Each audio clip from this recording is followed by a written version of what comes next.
축복합니다. 바깥의 날씨가 너무 좋습니다. 미세먼지가 오랜만에 싹 거쳤습니다. 여러분의 삶에 미세먼지도 싹 거치기 바랍니다. 그래서 빨리 끝내고 바깥에 공기 좀 쐬야 되겠죠? 일단 제 계획이 그렇습니다. 좀 빨리 끝내주려고 끝낼 수 있도록 여러분 주무시거나 졸지 마시기 바랍니다.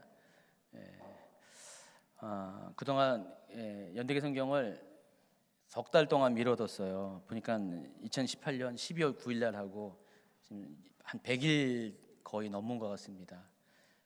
이런저런 행사가 있고 모임이 있으면 계속 뒤로 밀려가지고 그랬는데 제가 이제 4월 달부터는 1년 스케줄대로 계획된 대로 진행하기 때문에 특별한 사건이 없으면은 뒤로 밀리지는 않을 것 같습니다. 그래서 오늘 하고 다음 달 또 마지막 주에 넷째 주에 또 할 것입니다.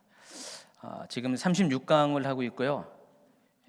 한 달에 한 번 정도 하니까 1년에 12번 하게 되겠죠. 그러면은 자주간 10년 안에 끝낼 수 있을 것 같아요. 10년 안에는 충분히 가능할 것 같아요. 제가 생각해봤어요. 10년 뒤에 뭘 할까? 다 까먹으실 것 같아가지고 다시 해야 되겠다. 물론 보강하면서 그래야 되겠다는 생각이 듭니다. 제가 엔텐 강의를 하다 보니까 몇 년 하잖아요. 근데 많이들 까드시더라고요. 다들 호두 깎기 같아요. 잘 까드세요. 자, 오랜만에 했으니까 우리 한번 힘을 내서 자, 드디어 제 36강 연대기 성경 시간이 돌아왔습니다.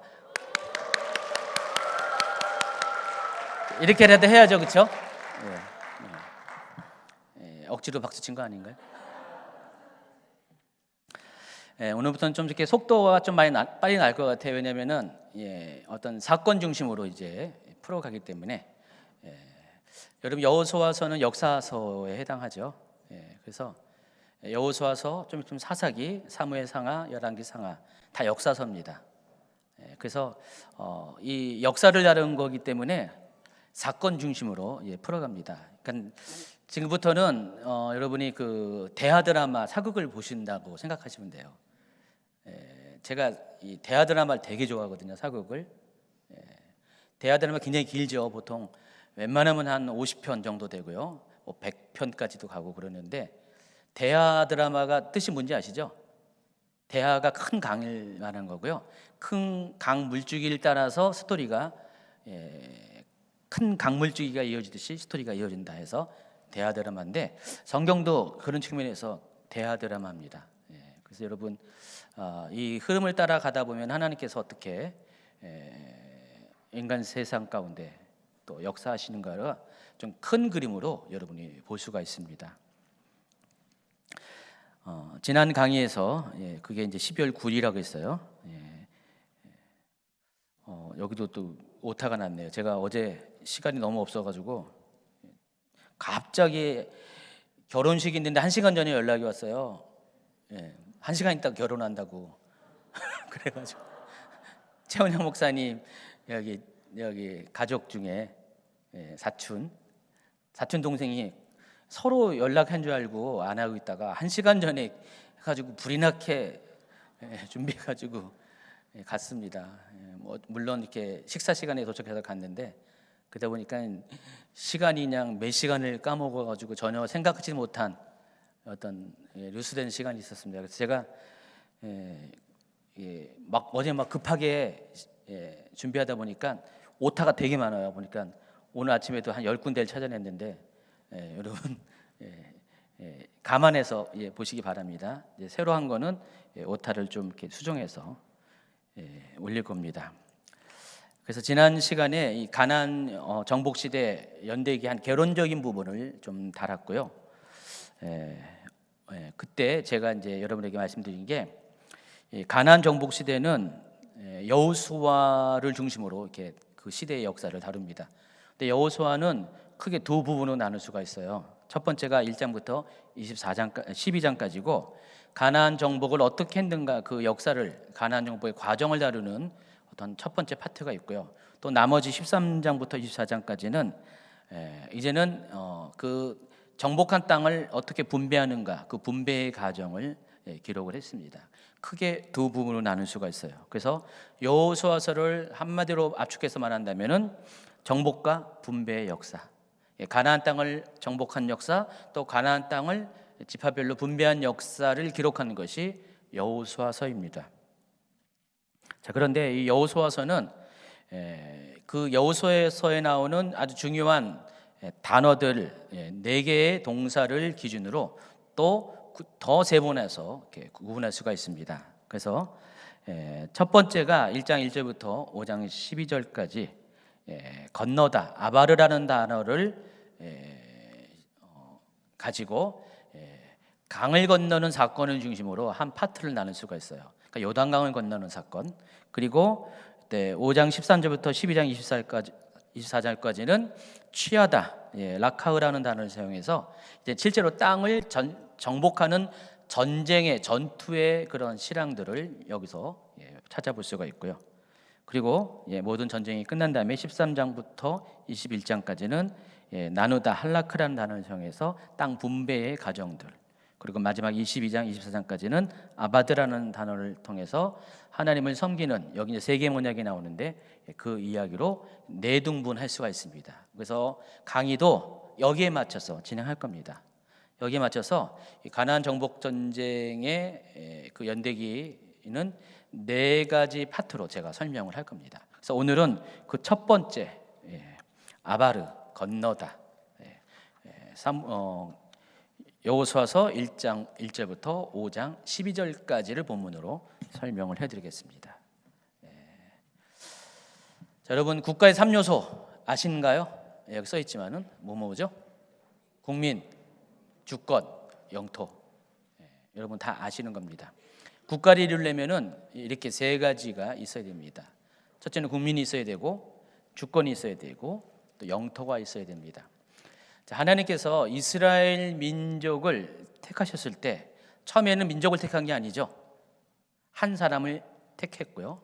또 시간이 흐르면서 이제 아브라함을 하는 사람을 택했고, 그 아브라함 이후에 이삭과 또 야곱의 시대를 거쳐서 야곱의 12아들을 통해서 본격적으로 민족의 개념으로 그 가족들을 택하게 됩니다.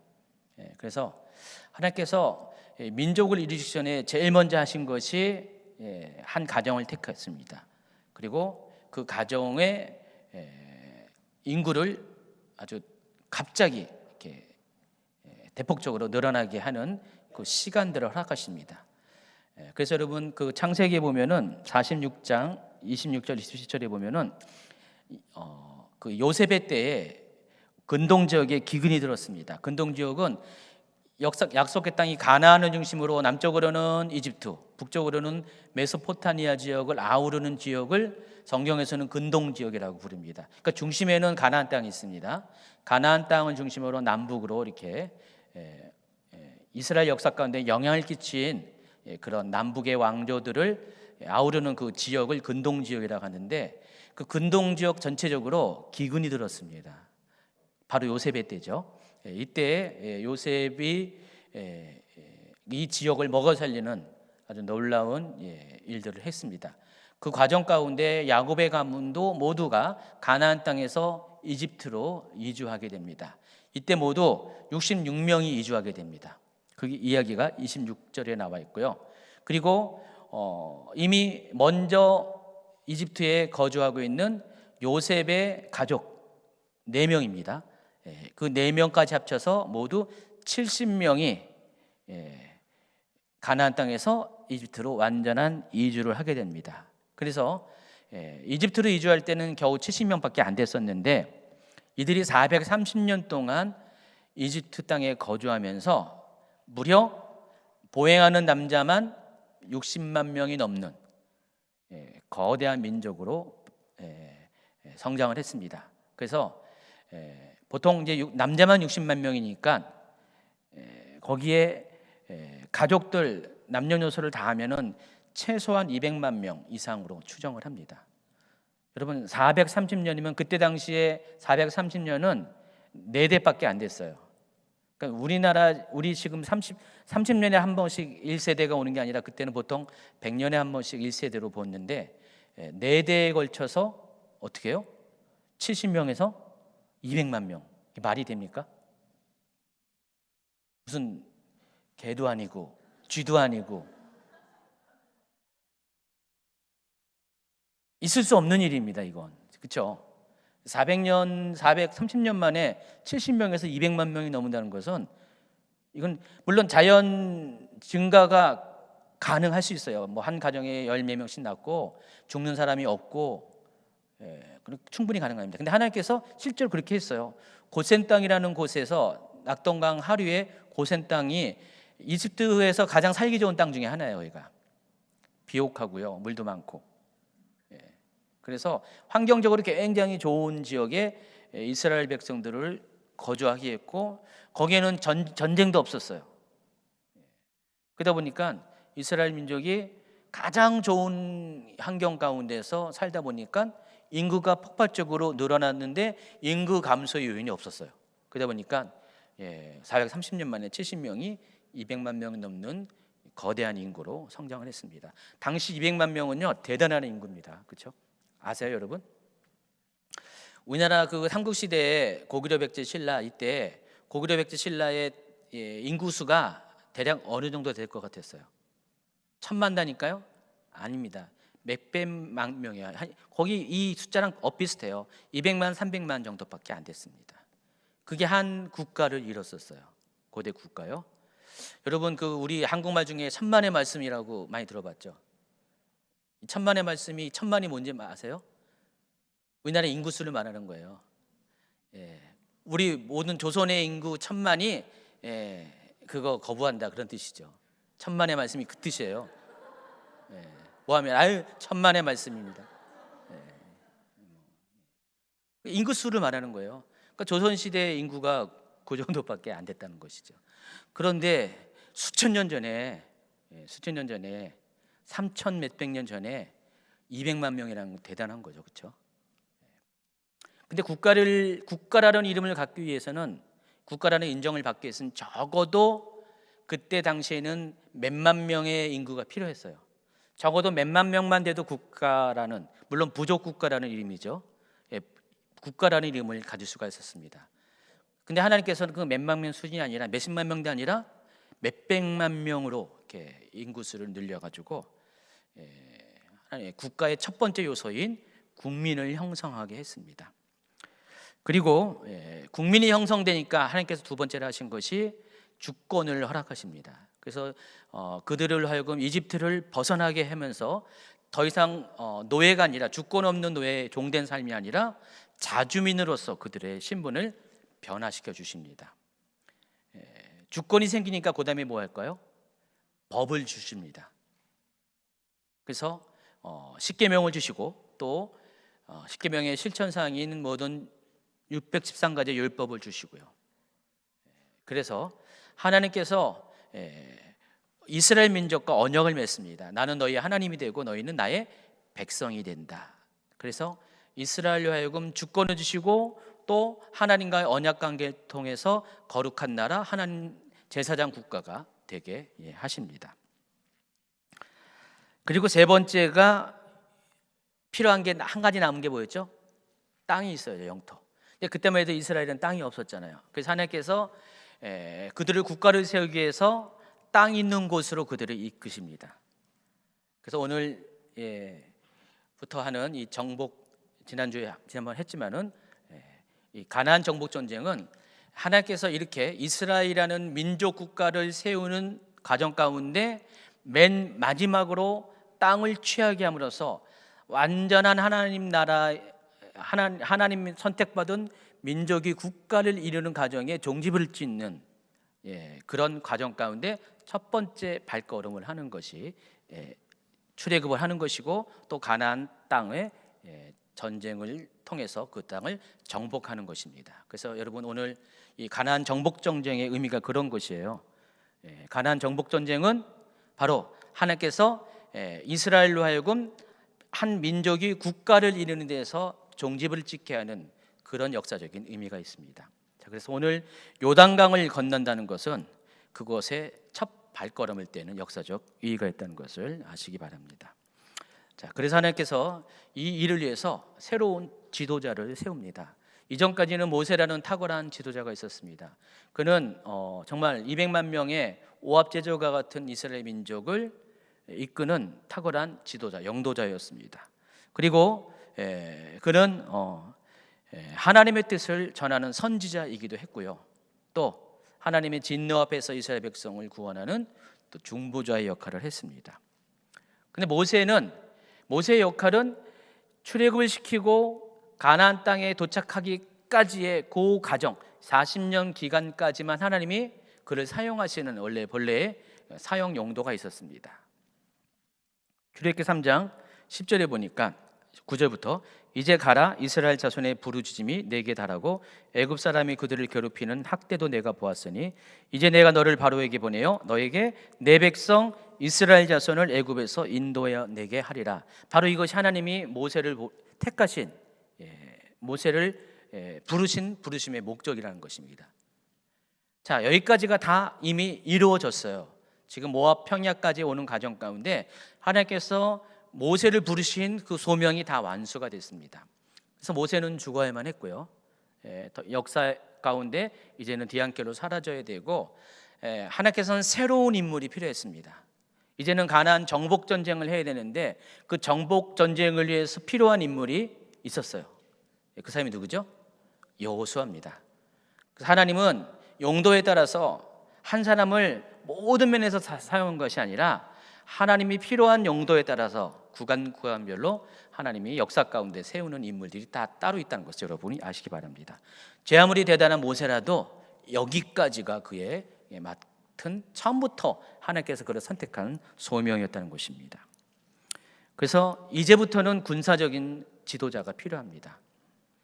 그런 측면에서 여호수아처럼 이 일을 위해서 안성맞춤으로 이렇게 준비된 사람이 없습니다. 여호수아가 바로 딱 그 사람이라는 것입니다. 자, 왜 그럴까요? 자, 출애굽기 17장에 보면은요, 이스라엘이 최초로 이방 민족과 전투를 벌이는 장면이 나옵니다.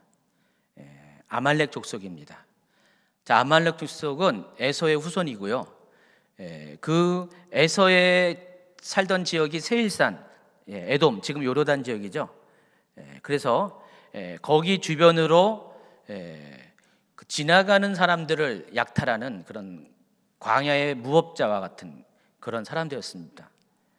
워낙에 척박한 땅을 살다 보니까 약탈이 그들의 주 생계였습니다.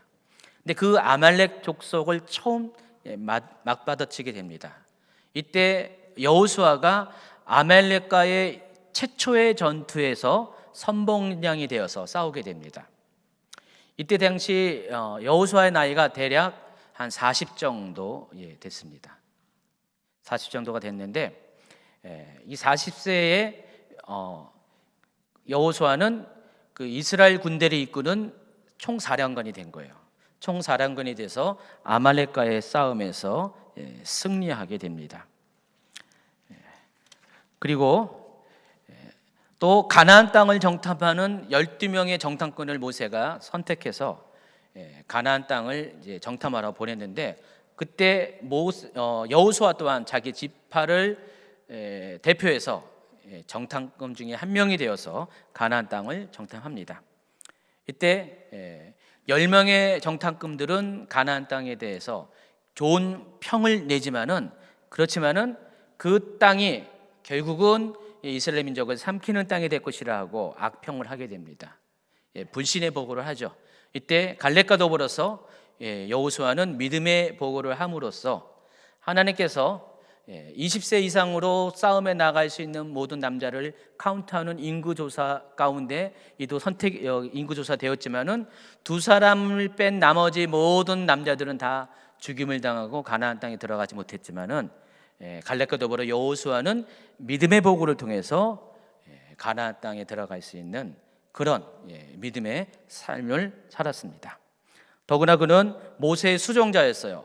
모세를 어디든지 따라다니면서 모세를 보좌하는 위치에 있었는데, 출애굽기 24장에 보면은 모세가 하나님의 산 시내산에 올라서 십계명을 받는 장면이 있습니다. 이때 모세는 70명의 장로와 여기는 안 나와 있죠. 앞에 나와 있는데 70명의 장로와 먼저 시내산에 기슭에 올라가다가 그들을 다 남겨놓고 모세 홀로 시내산 꼭대기에 가는데 그 중간까지 모세를 수송했던 사람이 바로 여호수아입니다. 자, 이런 측면에서 여호수아는 모세와도 친밀했고, 또 모세가 하나님의 영광을 볼 때 모세 외에 다른 누구보다도 하나님의 영광 가까이에 도달한 바로 사람이 바로 여호수아라는 것입니다. 자, 이런 측면에서 보면은 여호수아가 모세의 뒤를 이어서 이스라엘 백성의 리더가 된다는 것에 대해서 여러분 반대하십니까? 반대할 수가 없잖아요. 여호수아처럼 그렇게 준비된 사람이 없다는 것입니다. 그렇죠? 하나님이 한 인물을 택해서 한 민족을 구원함에 있어서 하나님의 일을 맡기는데 아무나 택하는 거 아닙니다. 물론 누구나 택하지만은 그 누구나 중에서 아무나 택하는 건 아니에요. 여러분 다 자격이 있지만은 하나님은 늘 사람을 택함에 있어서 준비된 사람을 택한다는 것을 아시기 바랍니다. 하나님은 꾸준하게 정말 사람이 보든 안 보든 간에 정말 성실하게 하나님 말씀에 순종하면서 또 사람에게도 순종하면서 충성하면서 자신의 인생을 준비한 여호수아 같은 사람을 택합니다.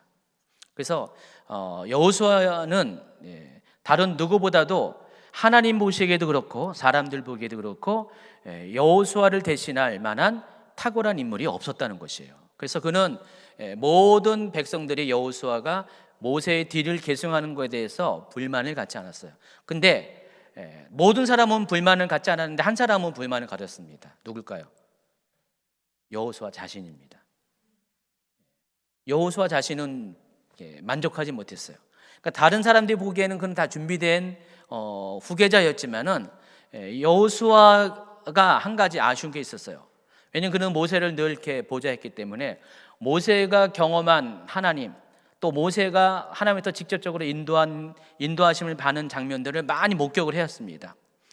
그리고 모세가 얼마나 힘들고 어려운지를 누구보다 잘 알았잖아요. 그래서 이 백성을, 목이 곧은 이 백성을 인도할 때는 사람의 능력으로만 갖고서, 성실함만 갖고서 이들을 인도할 수 없다는 걸 누구보다 다 잘 알았습니다. 그래서 이 여호수아는 원한 거예요. 모세처럼 하나님께서 자기에게도 나타나셔서 내가 너와 함께 할 것이고 내가 너를 지지할 것이라는 이 하나님으로부터의 지지를 원했던 것이에요. 여호수아는 그것 없이는 모세의 후계자로서 자신이 감당할 수 없다는 것을 너무나 잘 알았습니다. 그런 여호수아의 마음을 아셨는지 하나님께서는 여호수아가 이 일을 이끌기 전에 두 번에 걸쳐서 여호수아에게 나타나십니다. 모세에게 나타나신 것처럼 여호수아에게도 나타납니다. 그 첫 번째가 여호수아 1장이고 또 두 번째가 여호수아서 5장입니다. 그래서 먼저 그 이야기를 하겠습니다. 여호수아 1장 1절이 이렇게 시작합니다. 여호와의 종 모세가 죽은 후에. 자, 첫 번째 하나님이 나타난 것은 여호수아에 나타난 것은 모세가 죽었을 때, 죽은 후에 바로 하나님은 여호수아를 찾아오십니다. 여호와께서 모세의 수종자 눈의 아들, 눈은 저기예요. 이런 눈은 눈인데 그 여호수아의 아버지의 이름이 눈이에요. 눈입니다. 여호수아에게 말씀하여 이르시되 내 종 모세가 죽었으니 이제 너는 이 모든 백성과 더불어 일어나 이 요단을 건너 내가 그들 곧 이스라엘 자손에게 주는 그 땅으로 가라. 내가 모세에게 말한 바와 같이 너희 발바닥으로 밟는 곳은 모두 내가 너희에게 주었노니 곧 광야와 이 레바논에서부터 큰 강 곧 유브라데 강까지 해쪽 속의 온 땅과 또 해지는 쪽 대해까지 너희의 영토가 되리라 그랬습니다. 하나님께서 여호수아에게 나타나셔서 두 가지 차원의 격려를 하시는데 첫 번째가 공동체적인 차원의 격려입니다. 방금 읽어드린 1절부터 4절까지 내용입니다. 그래서 하나님께서 여호수아에게 뭐라고 말씀하셨냐면은 모세가 죽은 후에 여호수아에게 개인적으로 지금 말씀하시는 거예요. 근데 공동체적인 약속을 하시는 것입니다. 내가 모세에게 약속한 것처럼 너에게도 이 약속을, 동일한 약속을 하겠다. 바로 땅에 대한 약속입니다. 내가 이 땅을, 여기에 언급한 이 지경의 땅을 너에게 줄 것이다. 너희 모세에게 말한 바와 같이 너희 발바닥으로 밟는 것은 모두 내가 너희에게 주었노니 하면서 하나님께서 모세에게 약속하신 것을 여호수아에게 갱신을 합니다. 그래서 다시 여호수아에게도 약속해요. 여러분, 하나님께서 창세기 12장에 아브라함에게 나타나셨죠. 그리고 아브라함의 뒤를 이어서 이삭에게, 야곱에게 나타나시면서 똑같이 말씀하신 게 있어요. 아브라함에게 하신 그 약속, 땅과 자손과 복에 대한 약속을 그 후손들에게도 계속 하신 거 아시죠? 마찬가지예요. 모세에게 약속하신 그것을, 공동체적인 약속이잖아요. 그 약속을 지금 그 공동체 리더십을 계승한 여호수아에게도 하나님은 이 장면에서 똑같이 반복해서 약속을 갱신을 하고 있다는 것을 여러분 아시기 바랍니다. 두 번째가 개인적인 차원의 격려를 하십니다. 1장 5절 같이 읽습니다. 내 평생에 너를 능히 대적할 자가 없으리니 내가 모세와 함께 있었던 것 같이 너와 함께 있을 것임이라. 내가 너를 떠나지 아니하며 버리지 아니하리니.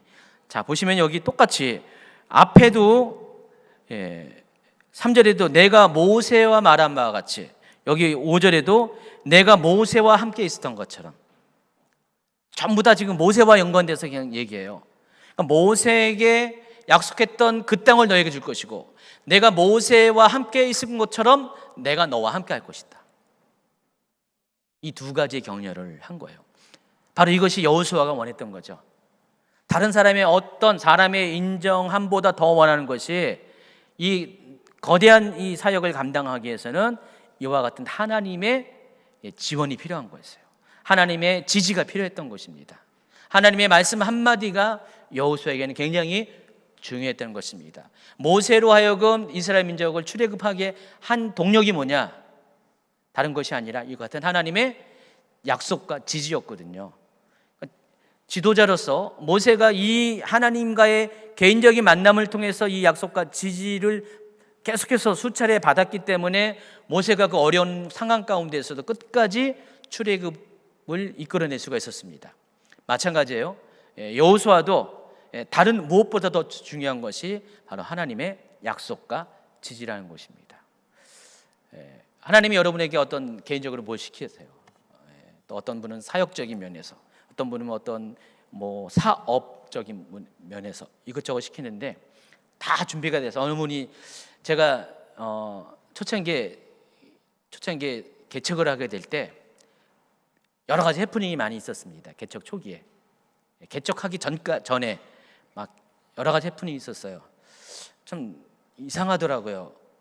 저희한테는 굉장히 아주 이상한 일들이 많이 생겼어요. 개척을 이렇게 하려고 이렇게 하나님 앞에 결단을 하고 좀 마음을 먹고 기도도 하고 준비하고 있더니 개척과 관련돼서 도울 자를 막 보내주시는 거예요, 하나님이요. 그래서 어떤 날은 누가 개척 모든 비용을 대겠다. 우리는 그때 저하고 최 목사님은 온 가정의 전 재산이 1,000만 원도 안 됐거든요. 집 포함해서 1,000만 원. 아무것도 없었는데 하나님이 사람을 보내줘가지고 어떤 사람이 1억 원의 그런 개척 자금을 후원하겠다 막 했었어요. 어떻게 됐을 것 같아요? 안 됐으니까 제가 이 말을 하죠. 본인이 약속하고 본인이 깨뜨리시더라고요. 또 다른 사람이 나타나셔가지고 아예 개척 장소까지 다 이렇게 보고 이제 계약까지 다 약속을 했는데 계약하는 당일날이었나요? 또 깨뜨리고요. 이런 일들이 몇 번이나 있었어요. 정말 이렇게 신기할 정도로 반복적이었어요. 나중에는 이제 교회를 어떻게 해가지고 정말 이렇게 하나님이 계약을 이렇게 하게 했고요. 계약을 하게 했고, 이제 뭐 교회 인테리어 비용도 아무것도 없잖아요. 했는데 또 다른 같은 사람이었나 또 나타나가지고 인테리어 비용을 다 내주겠다고 뭐 이렇게 견적까지 봐가지고 공사를 하려니까 또 갑자기 소식을 끊고 그런 일이 아주 희한한 일들이 있었습니다. 결국은 하나님이 수십 명의 작은 손길을 통해서 십시일반 하나님이 재정을 보내줘가지고 수십 명의 도움을 가지고 한 50명이 재정을 보내준 것 같아요. 그래서 결국은 공사를 하게 되고 첫 성전을 아름답게 시작을 하게 됐습니다. 그때 깨달았죠. 이 사람은 믿을 게 안 된다. 사람의 약속은 믿을 게 안 됩니다. 정말 하나님이 그걸 통해서 저희는 개척할 때부터 그래서 하나님을 의지할 수밖에 없는 귀한 가르침을 주셨어요. 계속해서 2년에 한 번씩 교회를 이렇게 옮겼잖아요. 사람 믿었으면 못 옮겼죠. 성도들 믿었으면 못 옮겼죠. 근데 하나님이 그 첫 번째 경험을 통해서 하나님을 믿게 했어요. 하나님을 신뢰하고 하나님이 일하셔야지 되는구나 하는 것들을 하나님이 이렇게 깨닫게 하셨어요. 그래서 계속해서 여기까지 오게 된 겁니다. 아마 여호수아도 비슷한 심정이 아니었을까. 늘상 배신을 밥 먹듯이 하는 이스라엘 백성들 앞에 늘 언제나 속상해했던 모세를 가까이서 봤잖아요. 사람이 지금 자기를 믿어주고 자기를 지지해주고 자기를 격려해주고 자기를 추대해준다 할지라도 결국은 뭐예요? 하나님의 지지가 없으면은 이 일은 될 수가 없다는 것을 누구보다도 알았기 때문에 여호수아는 바로 그 같은 하나님의 격려가 필요했던 것입니다. 하나님은 그런 여호수아에게 모세에게 했던 것처럼 내가 밟은 이 땅을 너에게 줄 것이다. 그리고 내가 모세와 함께 있었던 것처럼 내가 너와 함께 할 것이다. 그래서 강하고 담대하라. 너는 내가 그들의 조상에게 맹세하여 그들에게 주리라 한 땅을 이 백성에게 차지하게 하리라. 이와 같은 약속을 주셨습니다.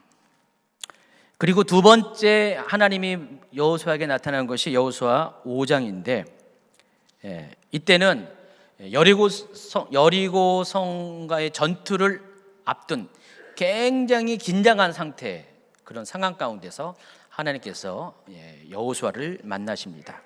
이때 여호와의 군대 장관을 보내시는데 그 내용이 5장 13절부터 15절까지 있습니다. 한번 같이 읽어볼까요? 여호수아가 여리고에 가까이 이르렀을 때 눈을 들어본즉 한 사람이 칼을 빼어 손에 들고 마주 서 있는지라. 여호수아가 나아가서 그에게 묻되 너는 우리를 위하느냐 우리의 적들을 위하느냐 하니 그가 이르되 아니라 나는 여호와의 군대 대장으로 지금 맞느니라 하는지라. 여호수아가 얼굴을 땅에 대고 엎드려 절하고 그에게 이르되 내 주여 종에게 무슨 말씀을 하려 하시나이까. 여호와의 군대 장관이 중대대장이 여호수아에게 이르되 내 발에서 신을 벗으라 내가 선 곳은 거룩하니라 하니 여호수아가 그대로 행하니라. 어떤 장면이 연상입니까? 모세가 불붙는 떨기나무에서 주님의 임재를 목격할 때와 비슷한 장면이 나옵니다. 지금 하나님은 모세와 함께 했던 것처럼 같은 방식으로 여호수아와도 함께 한다고 그랬잖아요. 지금 모세를 그렇게 초자연적인 방식으로 임재 가운데 만나준 것처럼 하나님은 여호수아를 그렇게 만납니다.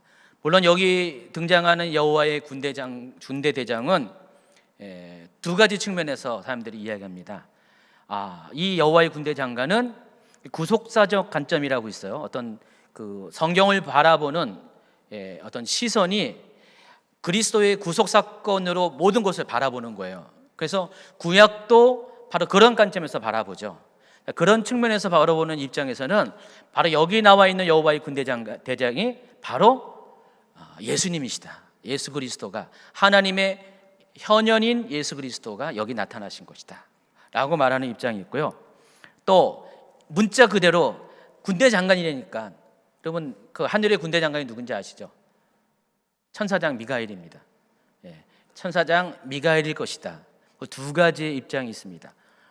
둘 중에 하나겠죠. 근데 어찌 됐든 간에 중요한 것은 하나님이 지금 여호수아에게 자기 자신을 드러내신 것입니다.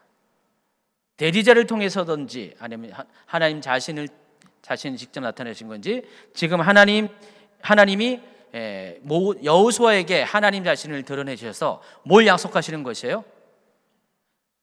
이 전쟁은 내게 속한 것이 아니라 내게 속한 것이다. 내가 이 전쟁을 이끌기 위해서 해필이면 다른 모습도 많은데 군대 장관으로 오셨다는 것입니다. 이해하시겠어요? 그래서 이 군대 장관의 이미지를 통해서 이 전쟁은 바로 이 군대 장관이 이끄는 것이다, 하나님이 이끄시는 것이다 라고 지금 약속을 하신 것입니다. 자, 이와 같이 하나님께서는 두 번에 걸쳐서 여호수아에게 나타나셨습니다. 모세에게 나타난 것처럼 똑같이 여호수아에게 나타나셔서 여호수아는 이 하나님의 지지를 잊고 드디어 모세를 계승하는 지도자로 세움을 받게 됩니다. 자, 여호수아가 이제 세움을 받게 됩니다. 그 1장 후반부에는 백성들이 여호수아의 리더십을 인정하는 장면이 나옵니다. 이 일이 있은 후에. 그리고 2장에 넘어가면은 모세가 그리했던 것처럼 여호수아도 가나안 땅을 정탐하는 정탐꾼을 파송합니다. 모세는 몇 명을 파송했죠? 12명을 파송했는데 여호수아는 2명을 파송합니다. 두 가지 이유가 있습니다. 첫 번째, 모세의 실수를 되풀이 안 하려고 하는 거죠. 사람이 많을수록 하나가 될 수가 없어요. 믿음으로 하나가 될 수 없어요. 그러니까 오직 믿음으로 반응할 수 있는 2명을 택한 거예요. 실제로 자기 자신도 그런 경험을 했잖아요. 12명 중에서 믿음의 보고를 한 2명 중에 하나였잖아요. 그래서 지금 여호수아도 12명을 택한 것이 아니라 2명을 택해서, 원래 방식대로면 각 지파별로 1명씩 뽑아야 되는데 그런 방식이 아니라 오직 2명만, 믿음의 사람만 택해서 정탐꾼을 구성했고요. 또 한 가지 이유는 12명을 파송할 때는 가나안 땅 전체에 대한 정탐이었어요. 범위가 넓었는데 지금은 그 중에서 일부에 속한 여리고성만을 정탐하는 거잖아요. 12명이 여리고성으로 들어가 보세요. 어떻게 해요? 다 티나죠. 스파이라는 게 다 티가 나죠. 그러니까 딱 가장 최소한의 인원인 2명을 택해서 정탐꾼으로 보냅니다. 자, 그런데 그렇게 주의했음에도 불구하고 이 정탐꾼이 들어가자마자 바로 발각이 됩니다. 정체가 드러나게 됩니다. 그럴 수밖에 없는 게 여리고성은 지금 초긴장 상태거든요. 출입이 다 통제돼 있어요. 그런 상황에서 외부 사람이 딱 들어오니까 어떻게 돼요? 당장 티가 날 수밖에 없죠. 경계도 굉장히 강화됐을 것이고 평소에 비해서. 그래서 들어가자마자 정체가 발각이 되고요. 그런데 하나님께서 그곳에 이들을 도울 수 있는 사람을 준비시킵니다. 내부 스파이죠. 결과적으로 기생 라합입니다. 기생 라합의 도움과 기주로 그들은 위기를 모면합니다. 그리고 그들은 최고의 정보를 가지고 귀환합니다. 그 내용이 여호수아서 2장 8절 이하에 있습니다. 같이 한번 읽어볼까요? 또 그들이 눕기 전에 라합이 지붕에 올라가서 그들에게 이르러 말하되 여호와께서 이 땅을 너희에게 주신 줄을 내가 아노라. 우리가 너희를 심히 두려워하고 이 땅 주민들이 다 너희 앞에 간담이 녹나니 이는 너희가 애굽에서 나올 때 여호와께서 너희 앞에서 홍해물을 마르게 하신 일과 너희가 요단 저쪽에 있는 아모리 사람의 두 왕 시온과 옥에게 행한 일 곧 그들을 전멸시킨 것을 우리가 들었습니다. 우리가 듣자 곧 마음이 녹았고 너희로 말미암아 사람이 정신을 잃었나니 너희의 하나님 여호와는 위로는 하늘에서도 아래로는 땅에서도 하나님이시니라. 지금 여리고성이 여긴 어떻고 저긴 어떻고 이런 어떤 물리적인 정보를 얻는 것도 굉장히 중요하겠죠. 군사가 지금 어디 매복됐고 이런 것들 얻는 것도 중요하겠죠. 근데 이들은 그 모든 군사 정보보다 더 중요한 정보를 얻게 되었습니다. 바로 이미 하나님께서 이 전쟁을 함께 하신다는 것을 그들의 입을 통해서 증거를 얻고 나오게 됩니다. 이스라엘이 행한 모든 일들 때문에 지금 여리고성 전체가 지금 우리는 보통 얼어붙다 그랬는데 여기서는 녹아버렸다라고 표현합니다. 다 마음이 녹아버렸어요. 풀어졌어요. 그래서 정신을 잃을 정도로 굉장히 두려움에 빠져 있다는 소식을 듣게 됩니다. 그리고 라합이 뭐라고 했습니까? 하나님에 대해서 너희의 하나님은 여호와는 위로는 하늘에서도 아래로는 땅에서도 하나님이시라. 옛날에 개역 한글에서는 상천하지 하나님이라고 번역을 했는데, 대적들의 입을 통해서 하나님이 어떤 분이라는 것이 인정을 받게 됐다는 것입니다. 그리고 그런 하나님이 이 땅을, 이 성을 바로 너희에게 줄 것이라는 그런 고백을 듣게 된다는 것입니다.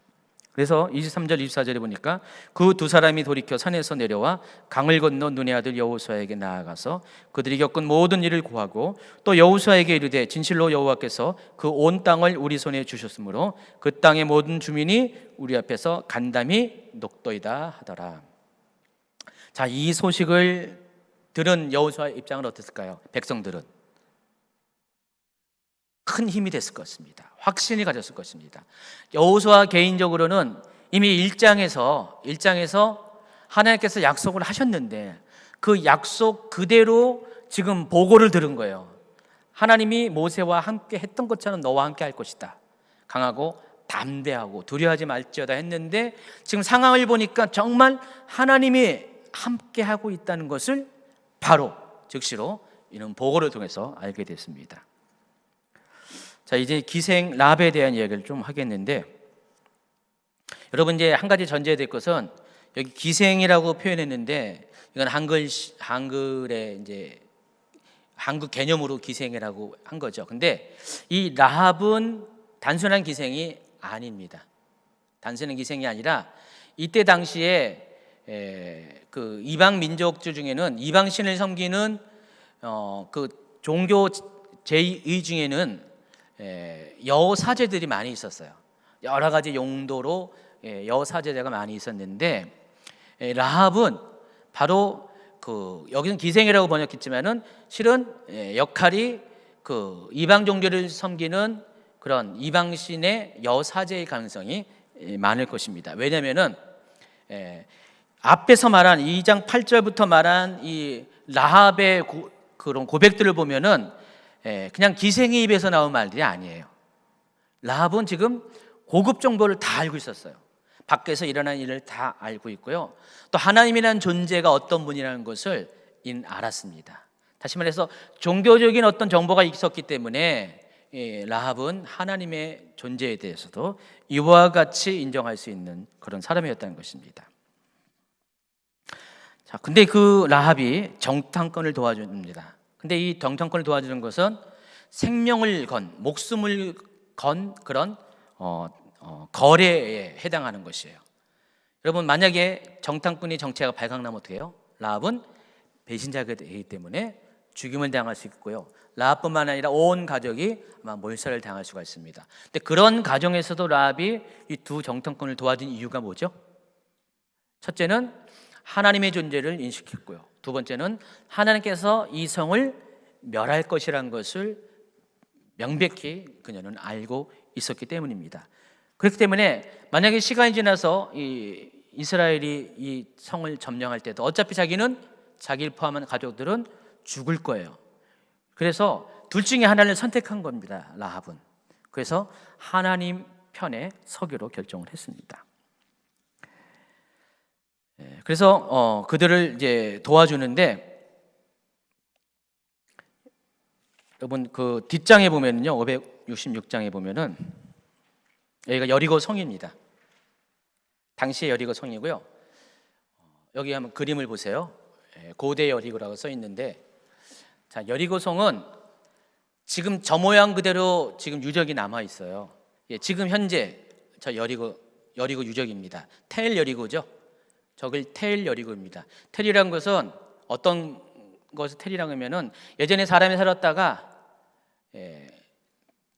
계속해서 사람이 주거지가 없어졌다가 또 다른 사람들이 와서 또 살고 또 없어지고 없다고 하다 보니까, 우리나라는 보통 평지에다가 집을 짓다가 사람이 안 사면 옆에다가 짓고 막 그러잖아요. 근데 이스라엘은 땅이 이렇게 살만한 땅이 많지 않으니까 살던데 흙을 덮고 다시 거기에 또 집을 짓고 해가지고 몇백 년, 몇천 년이 지나면 어떻게 돼요? 주거지가 굉장히 높아져요. 그래서 언덕이 돼 버립니다. 그래서 이스라엘 가면은 뭐 텔이라는 이름이 붙어 있는 그런 곳이 많아요. 텔 라기스, 텔 브에세바. 오래된 주거지가 다 텔로 들어갑니다. 지난번에 텔 브에세바 우리 팀이 갔었는데 거기도 평지에 그 텔 브에세바만 이렇게 높이 있어요. 그래서 여기 올라가서 있으면 사방이 다 보여요. 또 무기또도 여러분 아시죠? 무기또도 텔 무기또예요. 다 텔자가 붙습니다. 여기도 텔 여리고입니다. 주변의 땅에 비해서 어떻게 해요? 올라가 있죠. 실제로 저 유적을 파면은 밑에 오래된 시대의 그런 유적들이 계속 층층이 발견이 됩니다. 종 모양 그대로예요. 저기 왼쪽에 보면은 엘리사의 샘이 있습니다. 여러분 이제 성지순례 가면은 저기 가면은 여리고 가면은 맨 처음에 엘리사의 샘 거기 주차장에서 딱 버스가 내려요.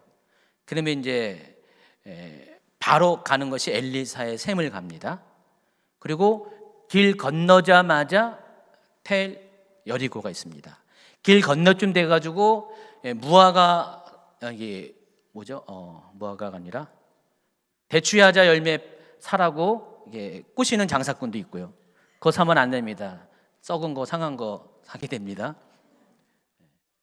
그래서 거기 건너가면 바로 저 여리고가 있습니다.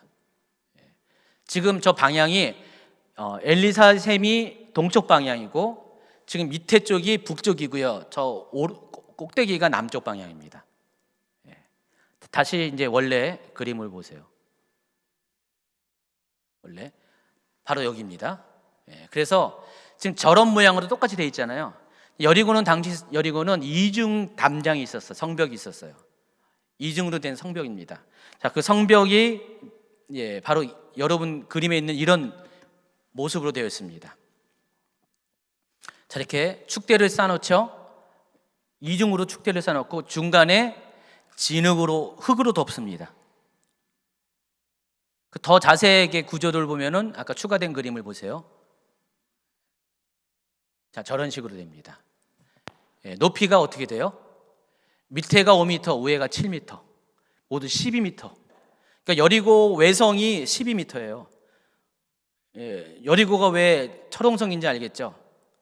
지금 여기가 11m거든요. 땅부터 여기까지 천장까지. 이거보다 약간 더 높아요. 이런 성벽이에요. 굉장히 높은 성벽이죠. 과거에 그 수천 년 전의 기준은 굉장히 높은 성벽입니다. 그리고 그 성벽만 있는 게 아니라 그 안쪽에도 또 한 번의 성벽이 있어요. 자, 이런 이중 구조로 되어 있습니다. 근데 라합의 집이 어디에 있을까요? 첫 번째 성벽과 두 번째 성벽 그 사이에 있었어요. 다시 첫 번째 그림으로 보면은 보세요. 내성 안에도 집들이 있지만은 내성과 외성 사이에 또 집들이 있죠. 그래서 안쪽에는 좀 부유한 사람들이 살고요. 바깥쪽은 어떻게 해요? 좀 가난한 사람들이 살게 됩니다. 자, 라합의 집이 바로 저 외성벽에 붙어 있는 외성벽이 자기 집의 여기 벽이에요. 바깥벽이에요. 그런 구조로 되어 있었습니다. 하나님이 그 라합을 만나게 합니다. 자, 그 라합이 이들을 발견하고 자기 집으로 이끌어 들여서 보호했고요. 또 이미 라합의 집에 스며든 것을 정보가 새나갔기 때문에 여리고의 군사들이 라합의 집을 찾아왔을 때 라합은 자기 집 옥상의 저 꼭대기에 밀집을 쌓아놓고 그 밀집 속에다가 이들을 숨겨놓습니다. 그리고 어떻게 합니까? 그들이 벌써 왔다가 갔다고 거짓 정보를 흘려냅니다. 그리고 군사들이 그 두 정탐꾼을 쫓아서 추격하는 사이에 라합이 이들을 어디로 가라고 했냐면은 성경에 보니까 산으로 가라고 합니다. 산으로. 이게 나와 있나?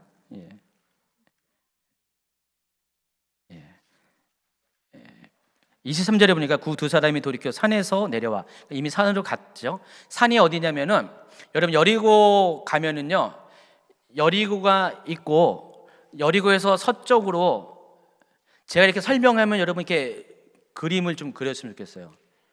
이스라엘 다녀오신 분은 제가 얘기하면 알 거고요. 여리고에서 서쪽으로 가면은 뭐가 있냐면은 유다 강야 끝이 보여요. 유다 강야 끝이 절벽이에요. 거기가 예수님이 시험 받은 시험산이라는 데가 있어요. 우리가 올라갈 때는 케이블카 타고 올라가거든요. 여리고에서부터 그 텔 여리고에서부터 케이블카 타면은 한 몇 킬로를 타고 쭉 올라가면은 시험산 꼭대기에 올라갑니다. 거기가 유대 광야 끝이고요. 절벽이에요. 지금 라합이 이 두 사람을 어디로 보냈냐? 이 사람들은 원래 진영이 동쪽 요단강 건너 진영에 이스라엘 군대가 있는데 그쪽으로 안 보내고 반대쪽으로 보내버린 거예요.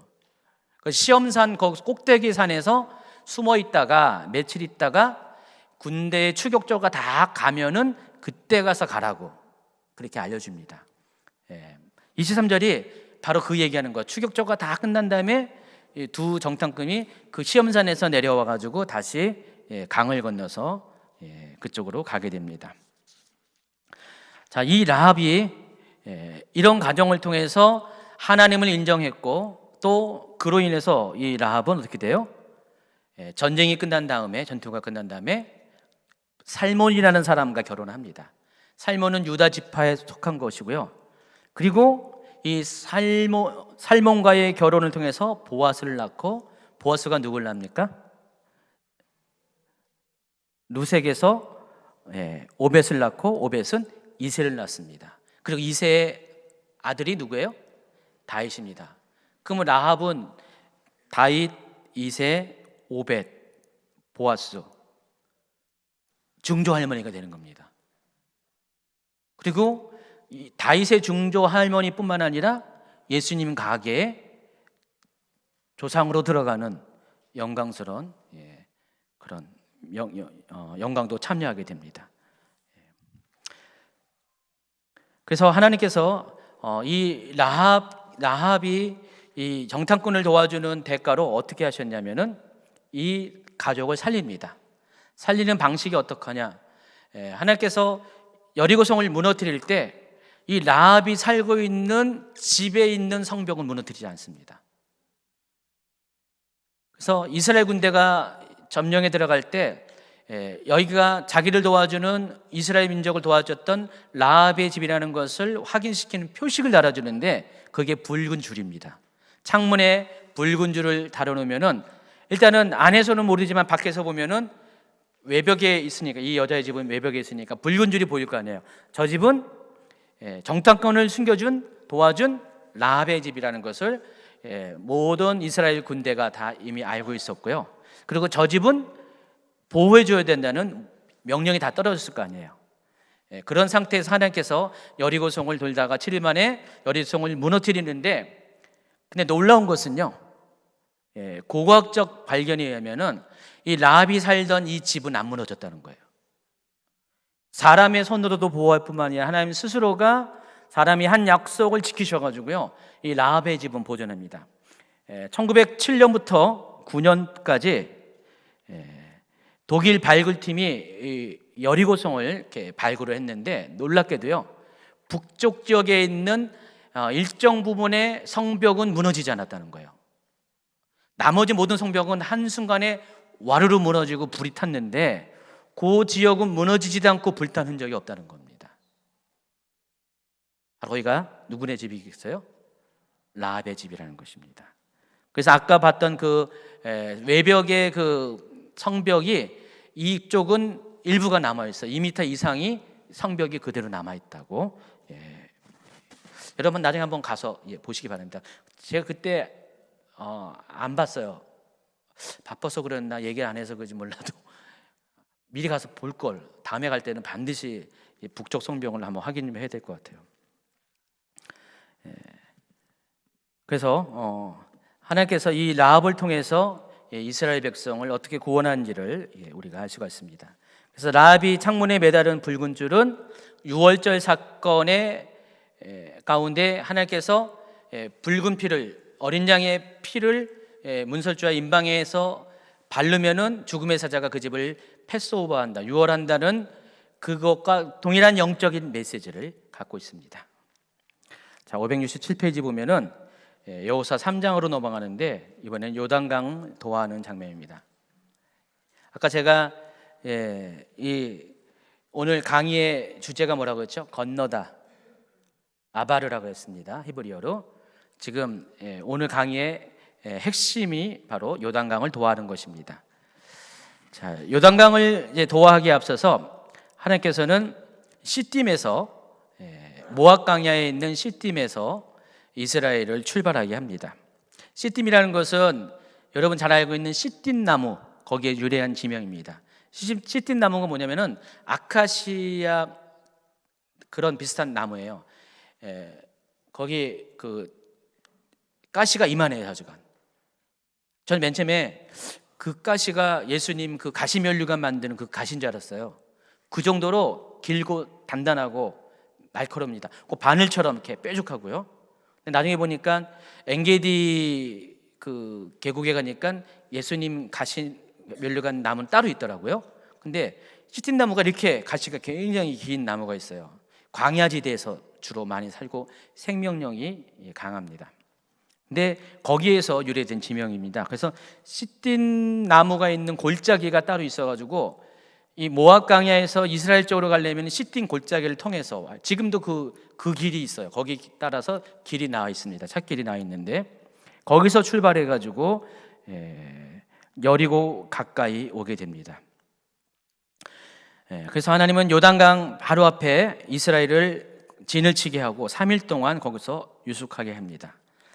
근데 하나님께서 요단강을 건너기 전에 이스라엘에게 명령한 게 있습니다. 첫 번째 명령이 바로 성결을 명했습니다. 여러분, 다른 많은 준비가 있어야 될 텐데 하나님의 방식은 그들에게 거룩할 것을 먼저 명령을 했습니다.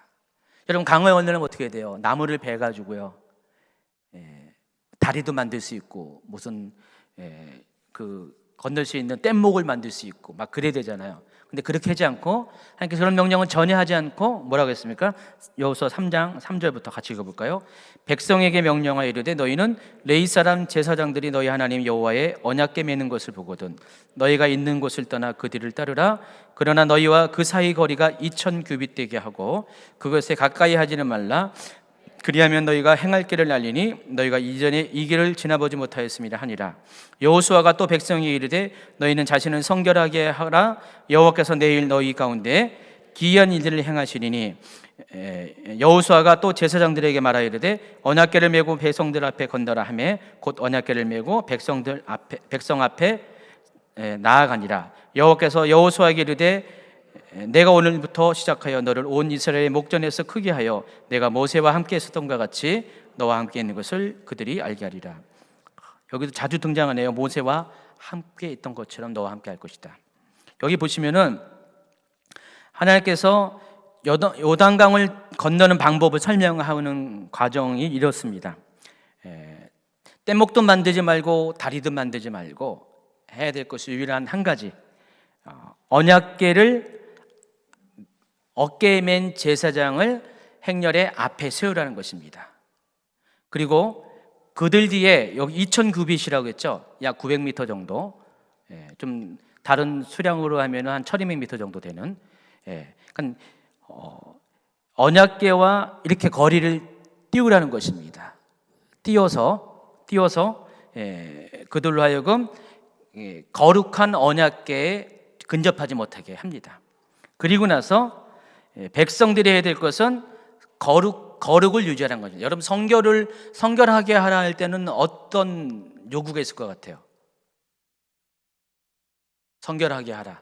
어떤 요구가 있을 것 같아요? 몸을 씻으라? 몸을 씻는 건 당연한 거고요. 성결하게 하라는 것은 삶을, 거룩을 유지하라는 것입니다. 화내도 안 되고요, 딴짓해도 안 되고요, 또 부부관계에서도 안 되고요. 그러니까 모든 것에 있어서 초점을 하나님에게 맞추라는 것입니다. 그리하면 하나님께서 너희를 위해서 놀라운 일을, 기이한 일들을 행할 것이다 라고 합니다. 그래서 이렇게 준비가 되니까 어떻게 됩니까? 하나님께서 요단강을 건너게 합니다. 근데 이 요단강을 건너는 것이 40년 전에 모세가 홍해를 건너는 것과 비슷한 점이 있고 차이점이 있다는 것을 여러분 아시기 바랍니다. 공통점이 뭘까요?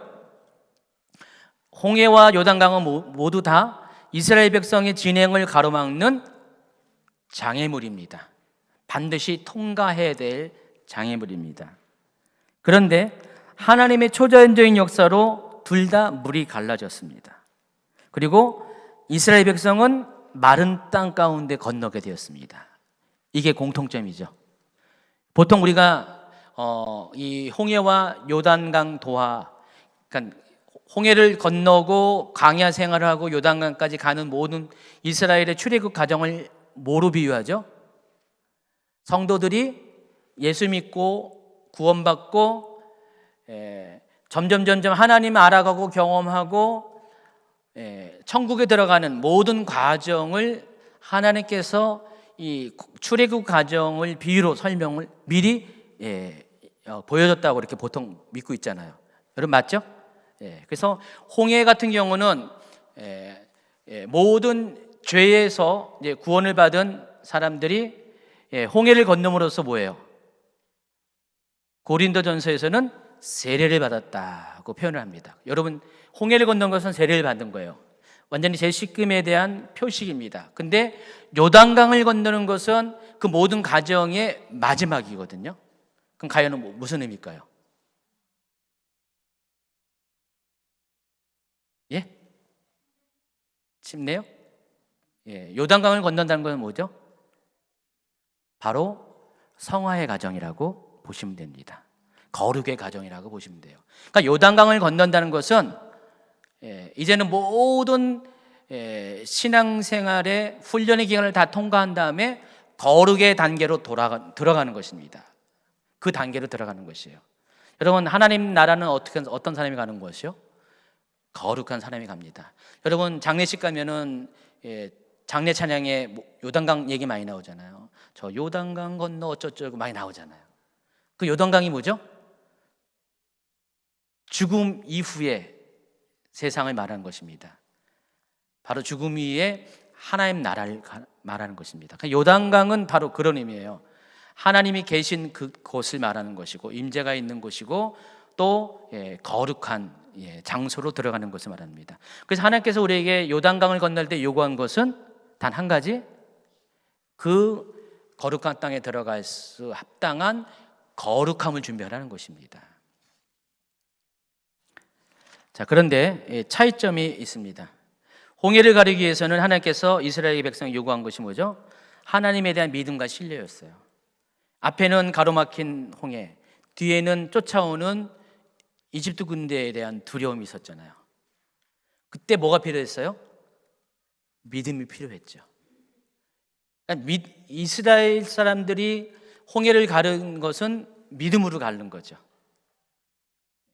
물론 하나님이 그들에게 믿음으로 반응할 수 있도록 하나님의 역사를 보여주셨고요. 그리고 또 한 가지는 홍해는 단번에 갈라지지 않았습니다. 밤새도록 갈라졌습니다. 새벽이 이르러서 비로소 건널 수 있는 준비가 되었습니다. 근데 요단강은 어떻게 하죠? 요단강을 건널 때 하나님이 요구한 것은 믿음을 요구한 게 아니었어요. 뭘 요구했어요? 거룩을 요구했다는 것입니다. 그리고 요단강이 갈라지기까지 이스라엘 백성은 뒤쫓아오는 군대의 위협이 있었나요? 두려움이 있었나요? 없었고요. 오히려 그들이 넘어가는 것에 대해서 가나안 땅에 있는 족속들이 이스라엘 민족을 두려워했죠. 홍해를 건널 때와는 완전히 상황이 확 바뀐 거예요. 모든 것들이 바뀌었습니다. 그리고 홍해는 밤새도록 물이 갈라졌지만은 요단강은 어떻게 돼요? 일순간에 갈라졌습니다. 여러분 이제 영적 원리를 잘 이렇게 이해하셔야 돼요. 어떤 분은 이제 홍해를 건너는 그런 단계에 있는 분이 계시고요. 어떤 분은 요단강을 건너는 장면이 있습니다. 물론 이 요단강은 그 나라 가는 그거 말하는 게 아니라 거룩의 단계로 넘어가는 단계가 있습니다. 하나님과의 친밀감의 단계로 들어가는 단계가 있습니다. 홍해를 갈릴 때는 굉장히 어렵고 힘들어요. 여러분의 믿음이 하나님의 구원의 역사와 합체가 되어야 됩니다. 두려움과도 싸워야 됩니다.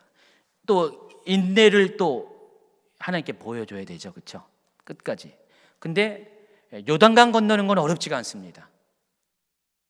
쫓아오는 두려운 적도 없어요. 오히려 앞에 있는 사람 존재들이 내가 그 강을 넘어가는 것을 두려워합니다. 그리고 쉽게 바로 넘어갈 수가 있어요. 근데 그렇게 되기 위해서는 한 가지, 여러분의 삶이 거룩해져야 된다는 것입니다. 그렇다면 여러분의 삶이 정말 그 거룩의 단계로 가면 어떻게 될까요? 바로 그와 같은 일들이 여러분 삶 가운데 실제로 펼쳐지게 되죠. 홍해를 건널 때는 완전히 다른 차원의 그런 삶을 살게 됩니다. 여러분 정말 하나님 앞에 거룩함을 통해서 하나님과 친밀해지고 하나님의 영광과 임재 안에 쌓이는 삶을 살게 되면 하나님이 여러분의 모든 삶의 것들을 어렵지 않게 하는 게 맞습니다.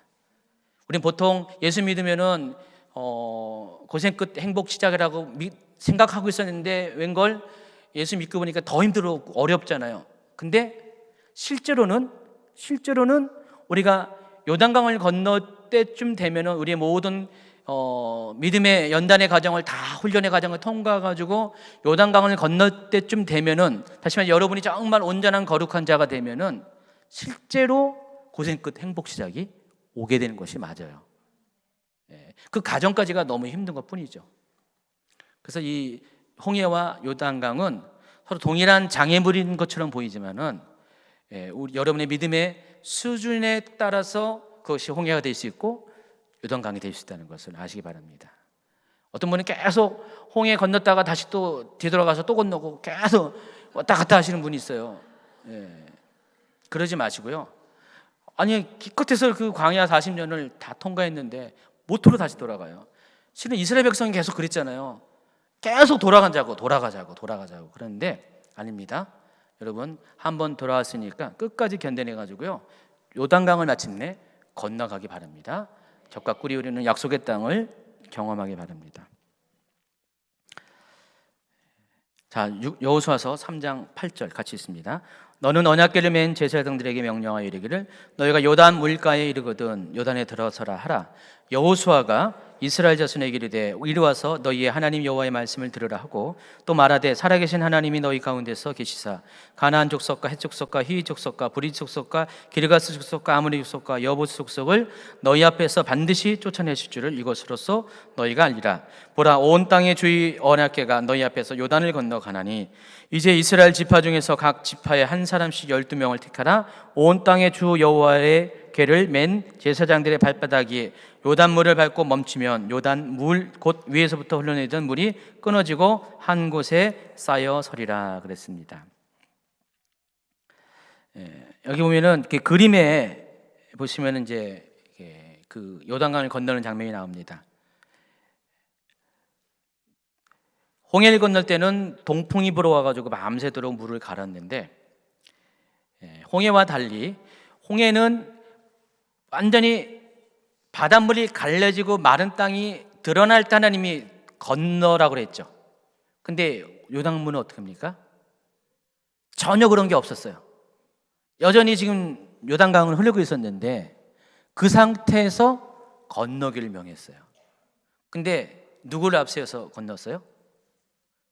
제사장들을 앞세워 걷습니다. 근데 일반 제사장이 아니라 언약궤를 맨 제사장. 언약궤가 뭘 의미하죠? 하나님의 임재. 상징이 아니라 하나님 임재가 언약궤에 실제로 있었어요. 그래서 하나님의 언약궤 위 지성소, 속죄소라고 시운소라고 부르는데 시운소라고 부르고 속죄소라고 부르죠. 언약궤 뚜껑을 말합니다. 거기서부터 낮에는 구름 기둥이, 밤에는 불 기둥이 올랐습니다. 그래서 여러분 이 그림을 잘 묘사됐지만은 실제로 언약궤는 이렇게 파란 천으로 이렇게 덮어놨어요. 그때 예전에 이스라엘 선교사님 오셔서 설명했죠. 이 파란색은 무슨 색이라고요? 하나님 색이라고 그랬습니다. 그래서 멀리서 보면은 언약궤가 바로 눈에 들어와요. 파란색. 그때 당시 파란색을 사용하는 뭐가 있을까요? 없었겠죠. 그때 당시 사람들이 파란색을 사용할 리가 없죠. 파란 천을. 근데 언약궤는 파란 천을 덮었어요. 그래서 멀리서 보면은 이 언약궤가 싹 눈에 들어올 겁니다. 그래서 이 언약궤를 갖고 들어가자마자 어떻게 해요? 발이 닿는 그 순간에 물이 갈라지게 돼가지고 오른쪽에 있는 두 번째 요단강도 마찬가지로 홍해처럼 마른 땅이 돼버립니다. 3장 14, 15절 같이 있습니다. 백성이 요단을 건너려고 자기들의 장막을 떠날 때 제사장들은 언약궤를 메고 백성 앞에서 나아가니라. 요단이 곡식 거두는 시기에는 항상 언덕에 넘치더라. 궤를 맨 자들이 요단에 이르며 궤를 맨 제사장들의 발이 물가에 잠기자 곧 위에서부터 흘러내리던 물이 그쳐서 사르단에 가까운 매우 멀리 있는 아담 성읍변들이 일어나 한 곳에 쌓이고 아라바의 바다 여매로 향하여 흘러가는 물은 온전히 끊어지매 백성이 여리고 앞으로 바로 건너세 여호와의 언약궤를 맨 제사장들은 요단 가운데 마른 땅에 굳게 섰고 그 모든 백성이 요단을 건너기를 마칠 때까지 모든 이스라엘은 그 마른 땅으로 건너갔더라. 자, 이 상황을 자세히 잘 설명하면은 쉬운 성경에도 나와 있죠. 추수할 때가 될 때 요단강의 물은 가득 찼다 그랬습니다. 여기 추수할 때라는 것이 시기적으로 초실절을 의미합니다. 초실절이 태양력으로 3, 4월을 말하고요. 이스라엘은요, 요 때부터 시작해가지고 봄 시즌부터 가을까지가 건기예요. 그리고 나팔절, 가을 시기에 알리는 나팔절부터 그 6개월 동안은 우기입니다. 그리고 건기와 우기를 알리는 이 계절의 간극 사이에 이른비와 늦은비가 옵니다. 그래서 9월, 10월경에 이른비가 오고 3, 4월경에 늦은비가 옵니다. 이른비, 늦은비는 갑자기 쏟아지는 폭우와 같이 굉장히 많은 양의 비가 내려오게 됩니다. 이때는 평소에는 물이 없는 그런 와디 같은 계곡도 이 이른비와 늦은비가 오는 시즌에는 갑자기 계곡물로 컬컬 넘치는 계곡물로 이렇게 변합니다. 지금 요단강 물은 어떨 것 같아요? 1년 시즌 중에서 가장 물이 많은 시즌 중에 하나였어요. 그러니까 곡식 거둘 때 요단이 곡식 거두는 시기는 바로 봄절기인 그 초실절 언절이고요. 이때 뭐를 이렇게 추수하죠? 보리 추수합니다. 보리를 추수하고 50일 뒤에 맥추절에 밀을 추수하게 되죠. 그러니까 보리는 이스라엘의 농사 주기에서 최초로 수확하는 곡식이에요. 그래서 이 보리를 거둘 때에 지금 이스라엘 백성이 요단을 건너가는 것입니다. 더군다나 이 시기에는요, 봄이 시즌이 됐기 때문에 북쪽에 있는 요단강 상류에 있는 헬몬산의 눈이 녹아서 수량이 더 풍부해진 지역이고요. 그리고 지금 여리고는요, 요단강의 하류 지역이에요. 조금만 있으면은 사해로 들어가거든요. 그래서 강폭이 넓어요. 위에보다 훨씬 넓습니다. 불은 가득 차고요. 그래서 상식적으로 보면은 요단강 물이 지금 물이 제일 많을 때고 강폭도 철철 넘쳐 흐르는 바로 그 시기에 하나님께서 언약궤를 맨 제사장들이 요단강 물에 뛰어들어가라는 겁니다. 발을 내라는 것입니다. 그건 하나님이 놀라운 기이한 일을 할 것이다라고 이야기합니다. 근데 실제로 하나님께서 약속하신 그 일이 벌어지게 됩니다. 쉬운 성경으로 보면요, 이렇게 16절을 보세요. 바로 그 순간 강물의 흐름이 그치고 강물은 멀리 떨어진 아담이라는 곳까지 뚝처럼 쌓였습니다. 그곳은 사르단 근처의 한 마을입니다. 사해로 흐르는 요단 강물이 완전히 말라 버려서 백성들은 여리고 근처로 강을 건널 수 있었습니다. 여러분 그림에 보시면은요, 그림 이렇게 보시죠? 너무 이렇게 어둡게 배경이 어둡게 나와서 제가 좀 이렇게 좀 보정을 했어요. 그랬더니 약간 흐립니다. 지금 밑에가 사해고요. 위에 줄기가 요단강입니다. 그 정중앙이 요단강이고요. 지금 요단강을 주시면 동쪽으로 야복강이 물이 위쪽에 흘러내리죠. 4개의 골짜기가 지금 에돔까지 이렇게 동쪽에서부터 골짜기가 흘러가지고 요단강과 사해로 흘러들어리는데 그 중에서 위쪽에 있는 두 번째로 위쪽에 있는 야복강입니다. 자, 야복강에서부터 물이 흘러들어가지고 요단에 합쳐지게 돼요. 그리고 왼쪽에 보면은 와디가 하나가 있어요. 간헐천을 말합니다. 우기 때만 강이 되는 것을 말해요. 한 줄기가 있죠. 그 외에는 어떻게 해요? 물이 들어가는 줄기가 전혀 없죠. 의외로 잘 보세요. 그래서 지금 이스라엘 백성이 여리고 앞을 건너가는데, 시팀에서 여리고 앞에 건너가는 거기 그 수직으로 이렇게 하세 펴는데, 거기서부터 35km 되는 아담이라는 지명에 있는 조이까지, 그러니까 야복강과 요단강이 합쳐지는 물줄기 합쳐진 저 지역에 갑자기 이스라엘 백성이 요단을 건널 때 어떤 일이 생기냐? 물줄기가 갑자기 세지면서 어떻게 되냐면은, 물줄기가 세지면 어떻게 되죠? 보통은 물이 넘쳐야 정상이잖아요. 근데 어떤 일이 생기냐면은, 이스라엘 그 영상을 이렇게 우기 때 영상을 가끔 이렇게 누가 이렇게 올리는 거 봐요. 그러면은 막 이만한 바위들이 막 떠다녀요. 물줄기가 갑자기 세게 내려오니까 이만한 바위들이 막 굴러가고요. 그리고 토사들이 막 쓸려 내려갑니다. 그래서 지금 어떤 일이 있었냐면은, 저 아담이라는 지경 정도에 갑자기 큰 비가 오면서 물이 막 쏟아지니까 토사와 돌들이 굴러내리면서 자연적으로 그게 막 쌓이는 거예요. 쌓이면서 뚝을 잃어버린 거예요. 자연적으로 천연 뚝이 생겨버리는 거예요. 아이러니하게도 물 때문에 뚝이 생겨버린 거예요. 그리고 물 흐름이 바뀌어버렸어요. 그래서 원래 물줄기인 요단강 쪽으로 물이 내려오지 않고 다른 쪽으로 물이 흘러가 버립니다. 뭔 말인지 이해 못하겠어요? 네, 그런 일이 있어요. 그런 일이 생겨난 거예요. 지금 그것을 설명한 겁니다. 실질적으로 이스라엘의 그 기록에 의하면은, 근대에서도 두 번에 걸쳐서, 기록에 의하면 두 번에 걸쳐서 이 여호수아 3장에 있었던 똑같은 일들이 벌어졌대요. 막 이렇게 홍수가 날 때, 이 봄 시즌에 홍수가 날 때 물이 요단강에 넘치고 넘쳐야 되는데 오히려 물줄기가 확 끊어지는 사건, 실제로 그런 일이 자연적으로 발생한다는 것입니다. 근데 하나님께서 지금 그 일을 허락하신 거예요. 하나님이 홍해를 가를 때는 전적으로 하나님 방식으로 완전한 초자연적인 기적을 행하셨는데, 이때는 어떻게 한 거라고요? 이미 자연 현상 가운데 일어날 수 있는 것을 이 시기에 맞춰서 하나님께서 일어나게 하셨다는 것입니다. 이해하시겠어요? 예. 그래서 갑자기 물줄기가 딱 끊어지면서 이스라엘 백성이 여기를 건너갈 수가 있었다는 것입니다. 자, 요단강 건너가게 됩니다.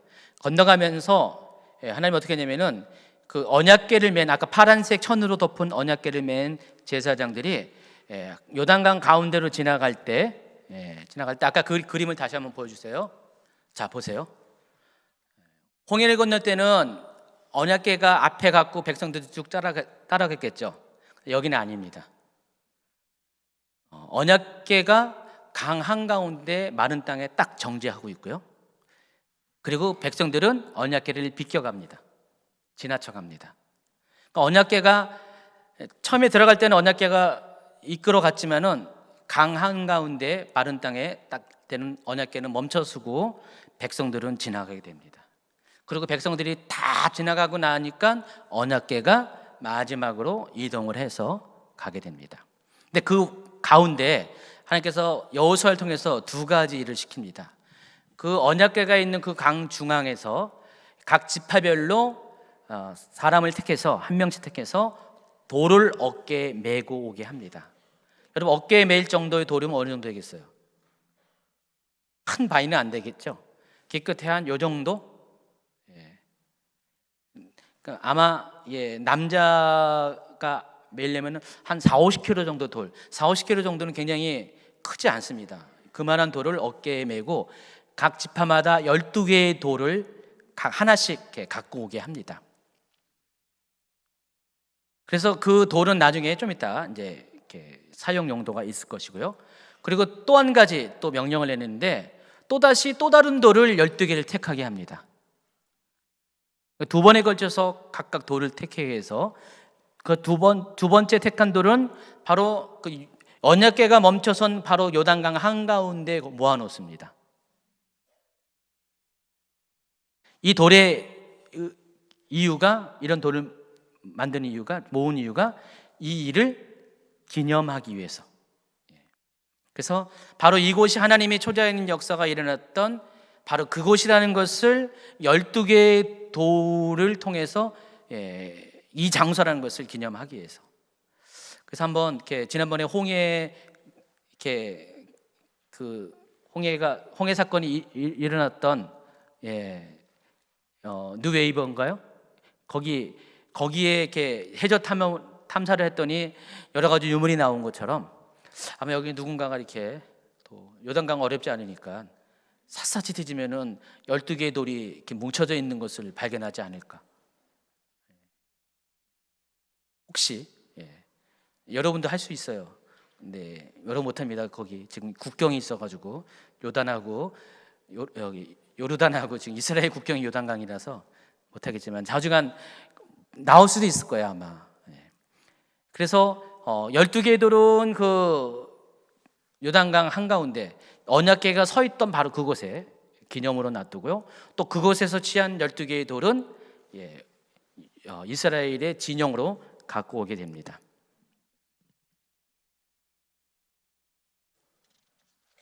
넘어갔죠? 570페이지 하고 있습니다 지금. 그래서 4장 6절에 한번 읽어볼까요? 이것이 너희 중에 표징이 되리라. 후일에 너희의 자손들이 물어 이르되 이 돌들은 무슨 뜻이냐 하거든 그들에게 이르기를 요단물이 여호와의 언약궤 앞에서 끊어졌나니 곧 언약궤가 요단을 건널 때 요단물이 끊어졌으므로 이 돌들이 이스라엘 자손에게 영원히 기념이 되리라 하라 하니라. 이스라엘 자손들이 여호수아가 명령한 대로 행하되 여호와께서 여호수아에게 이르신 대로 이스라엘 자손들의 지파의 수를 따라 요단 가운데에서 돌 12돌을 택하여 자기들의 유숙할 곳으로 가져다가 거기에 두었더라.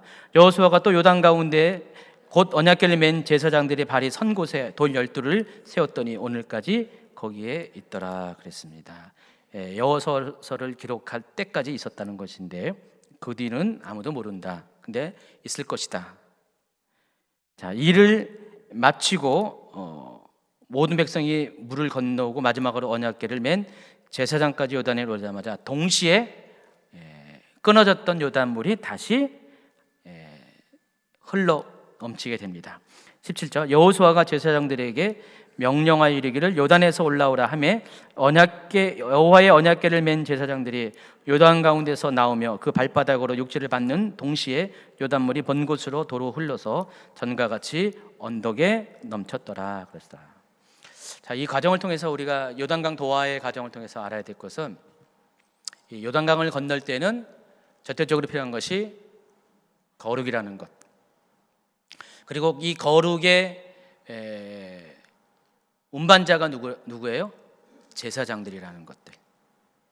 하나님의 초전적인 역사를 이루게 한 것은 결과적으로 거룩한 사람들이죠. 하나님은 거룩한 사람들이 거룩한 삶을 살게 되면은 언제든지 하나님의 일들을 행하신다는 것을 아시기 바랍니다. 뜸도 안 들이세요.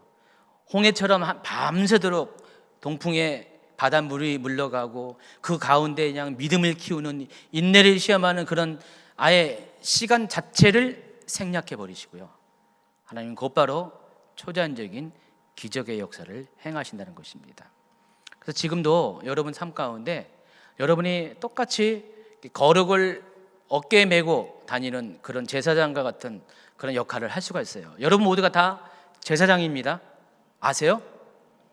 이미 여러분은 하나님께서 예수 그리스도의 십자가를 통해서 거룩한 나라의 하나님 나라의 제사장이 되게 하셨어요.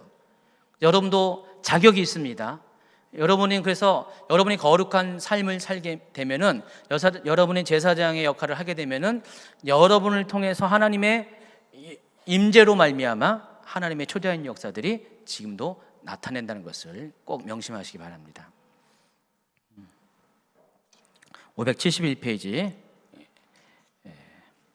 자, 길갈에서의 할례와 가나안 땅에서의 첫 유월절 준수. 4장 19절부터 5장 12절까지 마지막 파트를 다루겠습니다. 자, 요단강을 건너자마자 이스라엘 백성들이 진을 친 곳이 길갈입니다. 요단강 동편에 건너기 전에는 어디에 있었다고요? 시딤에서 출발했고요. 아벨 시딤이죠. 아벨 시팀에서 출발해가지고 요단강을 건너서 그들이 진을 친 곳은 길갈입니다. 여러분, 이스라엘 백성이 수백만 명이 되기 때문에 아무 데서나 진을 칠 수는 없어요. 그러니까 수백만 명이 동시에 진을 칠 수 있는 장소가 많지 않다는 것이죠. 그래서 항상 적어도 반경 숫 킬로 되는 넓은 곳에 진을 칠 수밖에 없어요. 대부분 평야지대에 진을 칠 수밖에 없습니다. 여기도 지금 여리고 평야에 있는 길갈이라는 곳에 진을 치게 됩니다. 여호수아서 4장 19절 이하 같이 있습니다. 첫째 달 10일에 백성이 요단에서 올라와 여리고 동쪽 경계 길갈에 진침해 여호수아가 요단에서 가져온 그 12돌을 길갈에 세우고 이스라엘 자손들에게 말하여 이르되 후일에 너희의 자손들이 그들의 아버지에게 묻기를 이 돌들은 무슨 뜻이니까 하거든 너희는 너희의 자손들에게 알게 하여 이르기를 이스라엘이 마른 땅을 밟고 이 요단을 건넜습니다. 너희 하나님 여호와께서 요단물을 너희 앞에서 마르게 하사 너희를 건너게 하신 것이 너희 하나님 여호와께서 우리 앞에 홍해를 말리시고 우리를 건너게 하신가 같았나니 이는 땅의 모든 백성에게 여호와의 손이 강하신 것을 알게 하며 너희의 하나님 여호와를 항상 경외하게 하려 하심이라 하라 그랬습니다. 23절에도 홍해를 가른 것과 요단을 가른 것의 의미를 같이 병행해서 설명을 합니다. 그리고 이 돌들을 세운 목적이 하나님께서 이같이 행했다는 것들을 후손들이 알게 하기 위해서. 그래서 기념돌입니다. 그리고 이제 여호수아 5장은 아까 설명한 것처럼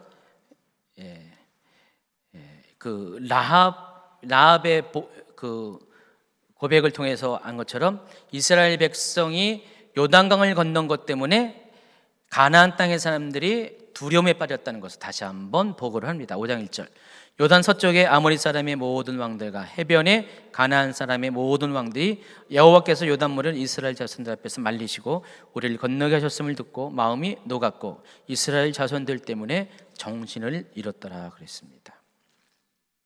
성도의 삶에도 좀 이런 일이 있어야 돼요. 여러분이 거룩의 강을 건너면은요 대적들이 여러분 때문에 정신을 잃어버립니다.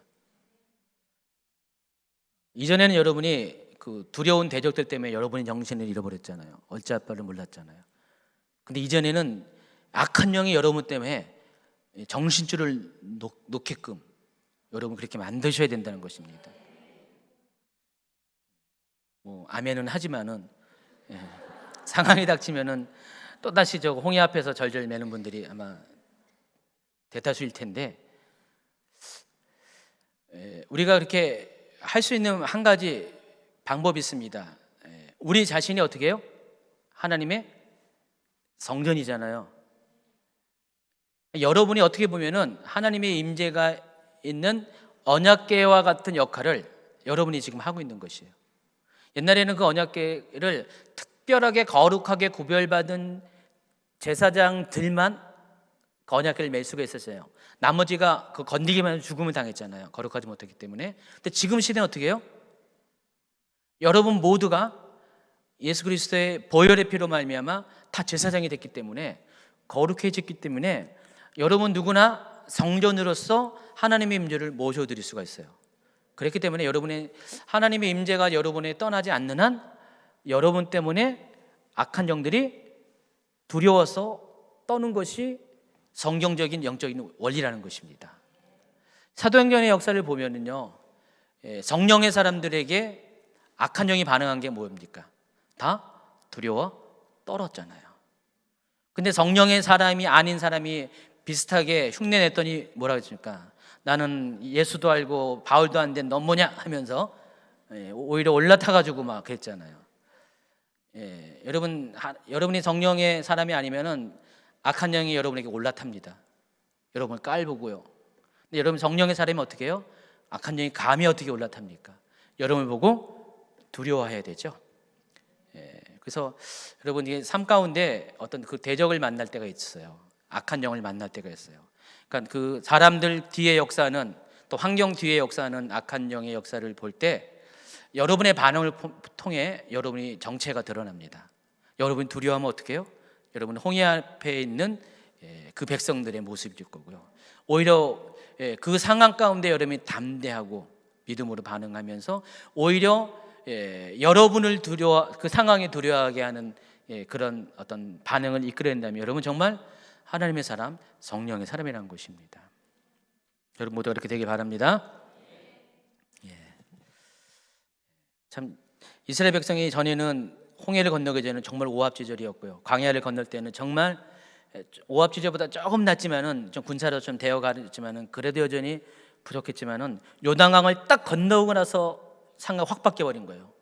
요단강을 딱 건너니까 어떻게 해요? 거룩을 통과하니까 모든 가나안 땅의 모든 민족들이 다 이스라엘 백성 때문에 두려워했습니다. 정신을 잃어버렸다고 여기 표현을 하고 있습니다. 마음이 녹았고 이스라엘 자손들 때문에 정신을 잃었더라. 가나안 땅에 이제 정착을 하게 되고요. 그 첫 번째 정착지가 길갈이라고 했는데 길갈에 도착해서 하나님이 처음으로 명령한 게 뭐냐면은 할례를 행하라는 것입니다. 분명 그랬을 거예요. 너희들 할례 안 할래? 그랬을 거예요. 할례가 뭐죠?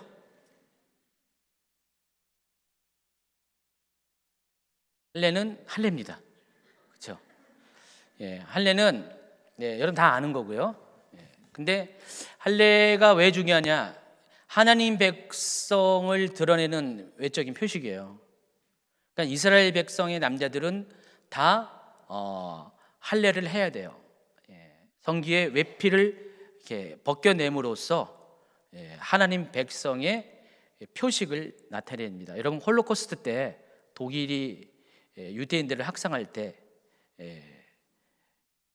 뭘 보고 유태인인지 알았을까요? 뭐 이런 것도 있었어요. 유태인의 골격을 다 데이터베이스 해가지고 자료 재가지고 골격 검사도 하고요.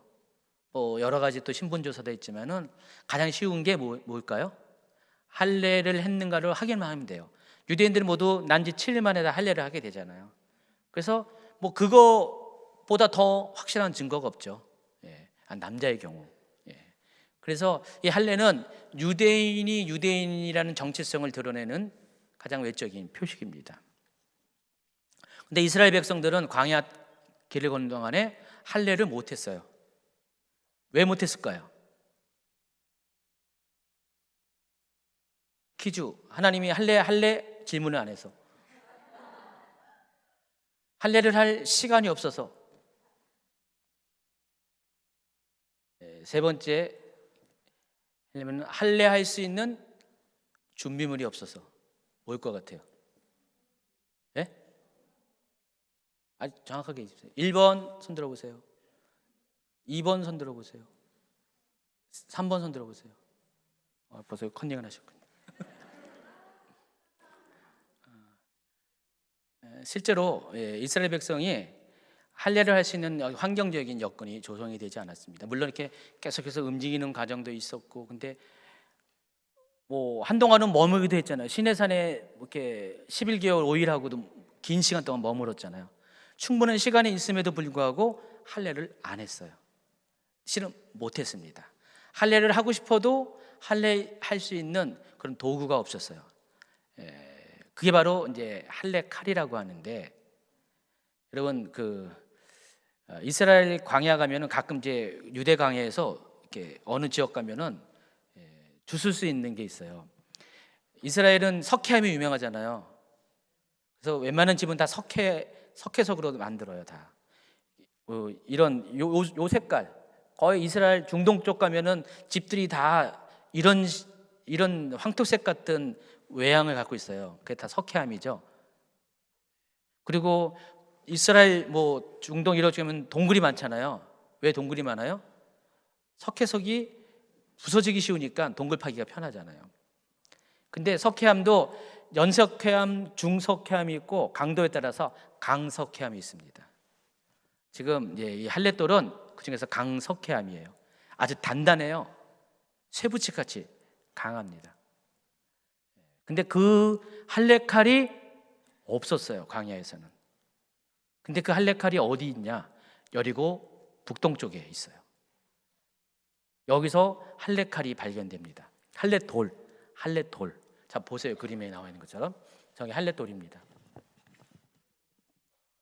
저렇게 생긴 거예요. 저렇게. 다른 돌과 좀 약간 달라 보이지 않나요? 두 번째 그림도 보여주세요. 저기 할렛돌이에요. 저걸 다듬어서 요걸 만듭니다. 할렛칼. 그러면 실제로 날카로운 칼처럼 돼버려요. 물론 지금 쇠로 만든 것보다는 좀 덜하겠지만은 일반 돌하고는 달라요. 잘 부서지지 않고 날카로움을 유지할 수가 있습니다. 칼처럼 저렇게 만든. 저게 할렛돌로, 돌 갖고 부싯돌로 할렛칼을 만드는 거예요. 동시에 어쩌면은 수만 명, 수십만 명의 사람들이죠. 아마 이렇게 할례를 안 했기 때문에 광야에서 남자만 60만 명이 넘어갔으니까 60만 명이 동시에 지금 외과 수술하는 거예요. 그러니까 60몇 명을 동시에 외과 수술할 수 있으려면은 할례 칼이 얼마나 많이 필요하겠어요. 60만 개가 필요하든지 아니면은 하나 갖고 몇 명을 하든지 해도 되지만은 하여간 엄청난 많은 이 할례 칼이 필요했잖아요. 근데 그걸 어디서 구할 수 있었어요? 광야에서 못 구했는데 하나님이 바로 여기서 구하게 합니다. 실제로 저 지역에 여리고 동쪽에 할례 칼이 있습니다. 5장 2절부터 한번 읽어볼까요? 시작. 그때 여호와께서 여호수아에게 이르시되 너는 부싯돌로 칼을 만들어 이스라엘 자손들에게 다시 할례를 행하라 하시매 여호수아가 부싯돌로 칼을 만들어 할례산에서 이스라엘 자손들에게 할례를 행하니라. 여호수아가 할례를 시행한 까닭은 이것이니 애굽에서 나온 모든 백성 중 남자 곧 모든 군사는 애굽에서 나온 후 광야길에 죽었는데 그 나온 백성은 다 할례를 받았으나 다만 애굽에서 나온 후 광야에서 난 자는 할례를 받지 못하였습니다. 그들의 대를 잇게 하신 이 자손에게 여호수아가 할례를 행하였으니 길에서는 그들에게 할례를 행하지 못하였으므로 할례 없는 자가 되었음이더라. 그랬습니다. 이해하시겠죠? 그래서 하나님께서 길갈에서 첫 번째 한 것이 기념돌을 요단강에서 수집해온 기념돌을 길갈 진영에 세우게 했고, 두 번째가 그 출애굽 이후에 출생한 모든 남자들이 할례를 받지 못했기 때문에 할례를 행하게 했어요. 여기 할례산이라고 했는데 할례돌이 있는 산을 말한 것입니다. 그리고 이스라엘 백성들이 머문 지금 그 장소, 요단강을 건너 첫 번째 진영을 차린 그 여리고 평지의 그 장소의 이름을 하나님이 길갈이라고 이름을 지어줍니다. 원래 그 장소의 이름이 있었는지는 잘 모르겠어요. 근데 하나님께서 그 장소의 이름을 지어줬습니다. 왜 길갈이냐? 여기 그 뜻이 나와 있어요. 8절 9절 시작. 또 모든 백성에게 할례 행하기를 마침에 백성이 진중 각 처소에 머물며 낫기를 기다릴 때 여호와께서 여호수아에게 이르시되 내가 오늘 애굽의 수치를 너희에게 떠나가게 하였다 하였으므로 그곳 이름을 오늘까지 길갈이라 하느니라 그랬습니다.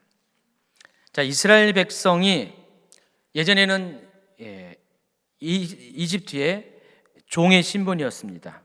그런데 하나님께서 그 종의 신분인 이스라엘 백성들을 새로운 땅에, 약속의 땅, 하나님이 아브라함에게 허락하겠다는 그 땅으로 데려오 나왔습니다. 그 과정 중에 시내산에서 그들과 언약을 맺고 그들로 하여금 하나님 나라의 백성이 되게 했습니다. 제사장 나라가 되게 했습니다.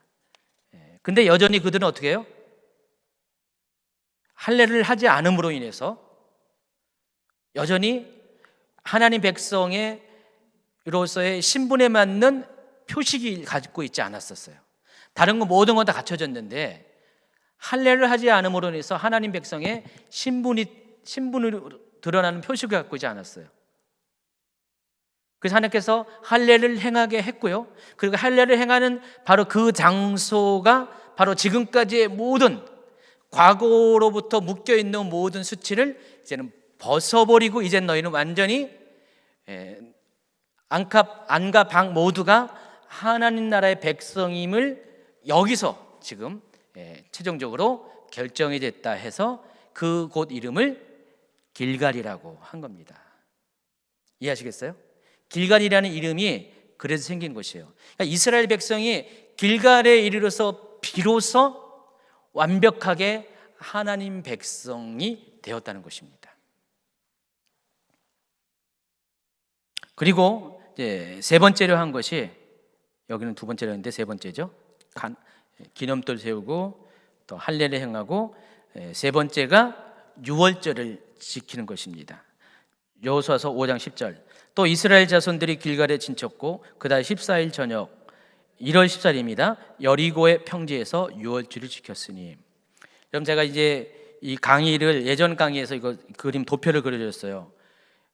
출애굽의 모든 과정은 유월절로 시작해서 유월절로 끝납니다. 하나님이 이스라엘이 출애굽을 할 때 출애굽 바로 직전에 유월절의 사건을 일으키시고, 그리고 그 유월절을 통해서 하나님께서 이스라엘의 구원을 시작하는 신호탄을 쏘게 하신 것이죠. 40년 전에 첫 번째 유월절이 있었습니다. 그리고 하나님께서 여리고 평지의 길갈에 들어왔을 때 같은 날짜, 절기니까 같은 날짜잖아요. 정확하게 40년이 되어지는 바로 그날 1월 14일 날, 실제로 태영력으로는 3, 4월이겠죠. 우리 좀 있으면 6월절 옵니다. 4월 중순경에 준해서 6월절이 옵니다. 그 날에 하나님께서 또다시 6월절을 지키게 함으로써 이 6월절을 지키는 것 동시에 공식적으로 출애굽 모든 과정이 종료가 되는 것이에요. 그러니까 6월절의 의미가 바로 그거예요. 그래서 여러분 출애굽 과정이 여러분 그냥 막연하게 그냥 40년 얘기지만은 실제로 하나님은 정확하게 하루의 날짜에 오차도 없이 40년이라는 세월을 꽉 채워가지고 이스라엘 출애굽 과정을 시작과 완료를 하게 됩니다. 여러분 지금까지 이렇게 쭉 보면은 하나님의 역사가 대충이 아니라는 것을 여러분 너무나 잘 알 수가 있습니다. 그리고 마지막으로 6월절 이튿날에 그 땅의 소산물을 먹되 그날에 무교봉과 볶은 곡식을 먹었더라 그랬습니다. 그러니까 6월절 의식을 마치고 그 다음 날 이스라엘 백성은 소산물을 먹게 됩니다. 이 시기가 언제라고 했어요? 6월절 시기가 초실절 바로 그 시기잖아요. 그러니까 6월절 동시에 무교절이 시작하죠. 그리고 무교절이 일주일 동안 진행되는데 무교절 기간 중에 첫 번째로는 안식일 다음 날이 초실절이에요. 어떨 때는 2, 3일 뒤에 올 수도 있고요. 어떨 때는 일주일 꽉 채서 올 수가 있겠죠. 근데 하나님께서 이 초실절을 중심으로 해가지고 이미 곡식은 다 자라게 한 거예요. 여기 말하는 곡식은 보리를 말하는 것이죠. 자, 지금까지 이스라엘 백성을 뭘 먹고 살았어요? 하늘의 만나를 먹고 살았어요. 지겹도록 만나를 먹었겠죠. 40년 동안 먹을 생각을 해보세요. 개들도 맨날 똑같은 사료 주면 되게 싫어하는데, 개도 아닌 사람들이 40년 동안 진짜 끔찍하게 지겹겠죠. 근데 하나님이 만나를 주신 이유가 뭐죠? 물론 음식을 광야에서 공급받을 수 없겠지만은 만나를 통해서 뭐예요? 하늘에서 내리는 하나님의 은혜를 경험하기 위해서, 하나님의 은혜가 없으면 하루도 살 수 없다는 것을 이스라엘로 하여금 절실히 느끼게 해서 몸으로 체험하게 하기 위해서 만나를 주셨어요. 근데 가나안 땅에 들어와서는 그럴 필요가 없어요. 이미 하나님께서 광야의 훈련 기간은 다 끝마치게 했고요. 이 가나안 땅의 이미지가 뭐예요? 젖과 꿀이 흐르는 땅입니다. 풍부한 땅입니다. 물론 가나안 땅에 여기저기는 광야가 많고 그렇지만은 일부 지역은 또 굉장히 아주 풍부한 곡식과 풍부한 과일이 있는 곳입니다. 그러니까 전체적으로는 가나안 땅은 젖과 꿀이 흐르는 땅이 맞아요. 그러니까 하나님께서 이곳에서 이스라엘에게 주시고자 하는 것은 풍요예요. 40년의 기간을 잘 훈련받고 통과했어요. 원래는 하나님이 2년의 계획이었는데 이스라엘이 잘못해가지고 38년이 추가된 거죠. 그러니까 누구나 2년의 시간과는 2년이 있잖아요. 그렇죠? 여러분 다 2년의 시간과는 다 2년이 있어야 됩니다. 훈련의 시간이 다 필요해요. 여러분 그냥 축지법 해가지고 건너뛸 생각은 아주 절대적으로 하지 마세요. 2년을 딱 건너뛰어버리면 여러분 정말 이렇게 40년의 시간이 올 수가 있어요. 근데 하나님이 그 시간을 어쩌면 다 견뎌내게 했을 때 가나안 땅에 들어갔을 때 하나님의 최종적인 하나님의 계획은 그곳에서 누리는 그 땅의 소산물로 풍족한 삶을 살기를 원하는 거였어요. 근데 하나님이 이스라엘 백성이 광야 길을 걸어왔 40년 걸어왔는데 해필이면 40년이 채워진 바로 그 시기가 첫 번째 곡식을 수확하는 바로 그 시기예요. 만약에 하나님이 한 달 좀 늦췄으면 어떻게 했을 것 같아요? 아니, 한 달 좀 땡겼으면 어떻게 했대요? 아무것도 없을 때 왔을 수가 있잖아요. 곡식 다 떨어질 때 왔을 수가 있잖아요. 그 수백만 명의 사람들이 곡식을 어디서 구할 수 있을까요? 이미 거기 있는 거주민들은 자기들 먹을 것만 있을 텐데 지금 이제 곡식이 풍족할 때, 가장 풍족할 때 하나님이 이스라엘 백성을 가나안 땅에 들어오게 했습니다. 그리고 가나안 땅에 길갈에 유월절을 행하고 그 다음 날부터 하나님께서 그들로 하여금 곡식을 먹게 했어요. 볶은 보리를 먹게 했어요. 그동안은 만나만 먹었다가 드디어 이제 곡물이 들어가기 시작합니다. 그러자마자 하나님이 곧바로 하는 것이 만나를 끊어지게 했습니다. 또 그 땅에 소산물을 먹은 다음 날에 만나가 그쳤으니 이스라엘 사람들이 다시는 만나를 얻지 못하였고 그해 가나안 땅의 소출을 먹었더라 그랬습니다. 우리가 이걸 통해서 우리가 알 수 있는 것이 이제 하나님께서 이스라엘 백성의 삶에 중요한 전환점을 줍니다. 광야 생활이 이제 길갈에서의 유월절 지킴을 통해서 이제는 완전히 공식적인 종료를 하게 됐고 그 종료를 하고 난 그 다음 날에 첫 번째로 볶은 곡식을 먹게 됐고 또 그 다음 날부터 만나가 끊어졌습니다. 그리고 더 이상 이스라엘 역사 가운데 만나는 존재하지 않고 이제는 만나 빵집만 남았습니다. 그래서 하나님께서 그 만나를 끊고 나서부터는 하나님이 이스라엘 백성들에게 어떻게 하길 원했습니까? 그들의 손으로 농사지은 것을 먹기를 원했습니다. 그러니까 하나님이 여러분의 훈련하는 과정이 있는데 그 기간 동안 하나님이 비록 만나처럼 단촐하고 단순한 삶의 방식으로 여러분을 인도하지만은 절대로 여러분을 굶기지 않습니다. 가장 기본적이고 기초적인 삶을 살아가게 해요. 돌아보세요. 힘들고 어려울 때 어렵고 힘들어도 살아왔으니까 여러분 여기가 존재하잖아요. 근데 그 기간이 딱 지나고 나서는 하나님의 공급이 끊어져요. 어떤 분들은요 아주 그냥 처음부터 끝까지 날마다 그냥 하나님의 공급만 바라는 사람이 있어요. 근데 여러분 어느 정도 성장하고 훈련이 끝나면은 하나님이 그런 초자연적인 공부를 잘 안 하세요. 진짜 옛날에 여러분 이렇게 막 어렵고 그럴 때 하나님이 갑자기 누굴 통해서 돈 보내주시고 누굴 통해서 뭐 먹을 거 보내주시고 막 간증 많이 했잖아요. 근데 왜 하나님 요즘 좀 변했어요? 왜 나 요즘은 안 그랬어? 여러분 감사하세요. 이제 하나님이 때가 된 거예요. 어떤 분은 그냥 평생 동안 그냥 그런 거 믿고 놀고 먹는 분들이 계시는데 일하세요 제발. 하나님 훈련하는 기간 동안은 그냥 하나님이 주신 최저 생계비로 사세요. 훈련 받으세요. 근데 때가 되면은 성장하면은 일해야죠. 그렇죠? 요즘 젊은 분 중에서 캥거루족이 많다면서요. 캥거루 주머니에 들어가서 이미 다 컸는데 계속 거기서 안 벗어나려고 하는 20대 젊은이들이 좀 있습니다. 영적으로도 캥거루족이 좀 있어요. 아닙니다. 이제 일하세요.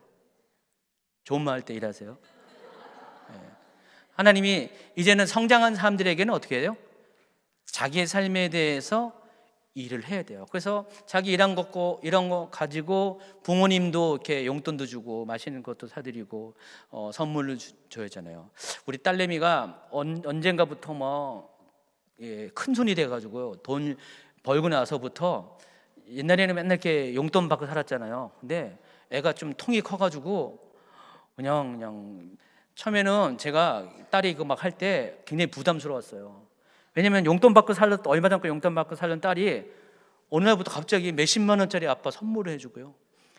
뭐 하나 해더라도 싼 거를 안 해줘요. 아빠는 좀 좋은 거를 해야 된다고. 막 그래가지고 처음에는 굉장히 부담스러웠었어요. 이런 거 해주는 게. 근데 지금은 아주 기쁜 마음으로 받고 있죠. 네. 뭐 때때로 그냥 몇십만 원씩 생일 되면은 한 뭐 30만 원, 50만 원 용돈도 주고 막 뭐 요즘은 이제 다시 백수로 돌아갔습니다. 예. 지금 시험 준비하느라고 백수로 돌아갔는데, 근데 성장하면 그렇게 해야죠. 근데 제가 부모 입장에서 딱 그런 거 보면서 너무 뿌듯하고 흐뭇하고 좀 이렇게 아이가 이제 컸구나라는 것이 느꼈어요. 하나님도 마찬가지죠. 여러분이 더 이제 어느 정도 성장한다면은 이제는 하나님을 똑같이 영적으로도 하나님을 부모님처럼 섬겨드리는 삶을 살아야 되죠. 그래서 여러분이 벌어가지고 하나님 나라에 막 그냥 섬겨주는 거예요. 그러니까 여러분이 어떻게 하나님한테 용돈 줄 수는 없잖아요. 그러니까 가난한 자를 섬기는 것이 하나님을 섬기는 것입니다. 그러니까 가난한 자들에게 위해서 그냥 펑펑. 그리고 교회가 필요할 때, 뭐 선교 나갈 때, 그런 의미에서 아까 정순 전사님이 캄보디아 팀 이번에 가는데 후원이 좀 필요하다고 아까 요청을 해왔어요. 여러분, 성장한 분이 있으면은 캥거루족 아닌 분들은 이참에 좀 후원 좀 해주세요. 말 잘 나왔죠?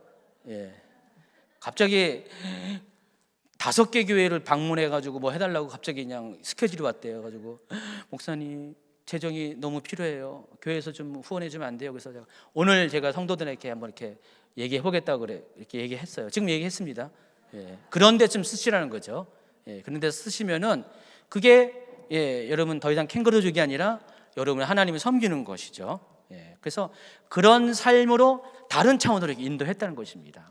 그래서 이스라엘 백성들은요, 가나안 땅에 있을 때 실제로 하나님께서 정말 풍족하게 먹이시고 또 소출을 주셨어요.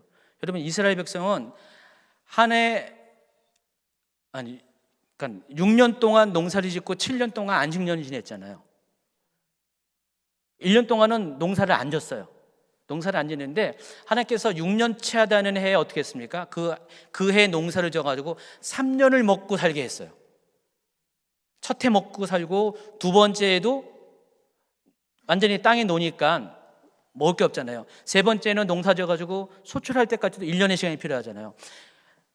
1년 농사에서 3년을 먹고 살게 할 정도로 하나님께서 그 땅에 축복을 주셨습니다. 실제로 이 이스라엘 백성이 몇백 년 동안 그 하나님이 말씀하신 율법을 지킬 때는 풍족한 삶을 살았는데 어느 시기 때부터 이스라엘 백성들이 안식년 제도가 그냥 유야무야가 돼버렸습니다. 더 어려워졌어요. 실은 하나님께서 이와 같은 축복을 하나님 말씀을 순종하는 자들에게 이미 다 부어주었다는 것을 여러분이 아시기 바랍니다. 그래서 이제부터는 여러분이 이 땅의 소출을 위해서 여러분이 수고하고 노력을 해야 됩니다. 그리고 하나님 안에서 그것들을 잘 쓰고 또 섬길 수 있는 그런 삶을 살아야 한다는 것입니다. 그런데 이것이 또 다른 차원의 훈련이라는 것을 아셔야 돼요. 앞에는 하나님을 만나고 경험하고 훈련받는 차원의 이렇게 훈련이었다면 이제는 가나안 땅에서 어떻게 해요? 누리는 차원의 훈련이란 것입니다. 지난번에 홍성호 목사님이 말씀하신 것처럼 성부, 이것이 가나안 땅에서 여러분이 새롭게 경험해야 될 또 다른 차원의 훈련이란 것입니다. 그래서 이와 같은 성장의 단계를 바로 이 가나안 땅의 요단강을 건넌과 동시에 여러분의 삶이 확 바뀐 거예요. 홍해를 건널 때 여러분의 삶이 확 바뀐 것처럼 요단강을 건널 때 이렇게 바뀝니다. 그러니까 둘 다 똑같아요. 물을 건너니까 완전히 삶의 차원이 바뀝니다. 그래서 여러분 이 마지막 두 번째의 물을 건너을 통해서 이제는 하나님께서 최종적으로 여러분을 인도하고자 하는 하나님의 계획 가운데 더 깊이 들어가는 여러분 되길 바랍니다. 다음 한 달 뒤에는 이제 땅을 정복하는 이야기를 할 겁니다. 그래서 세 가지 방식으로 땅을 정복합니다. 중부, 남부, 북부 통해서 여호수아가 어떻게 그 가나안 땅을 정복해 갔고 또 그 가나안 땅에 정복당한 민족들에 대해서도 여러분이 좀 배울 수 있는 시간을 갖게 될 것입니다.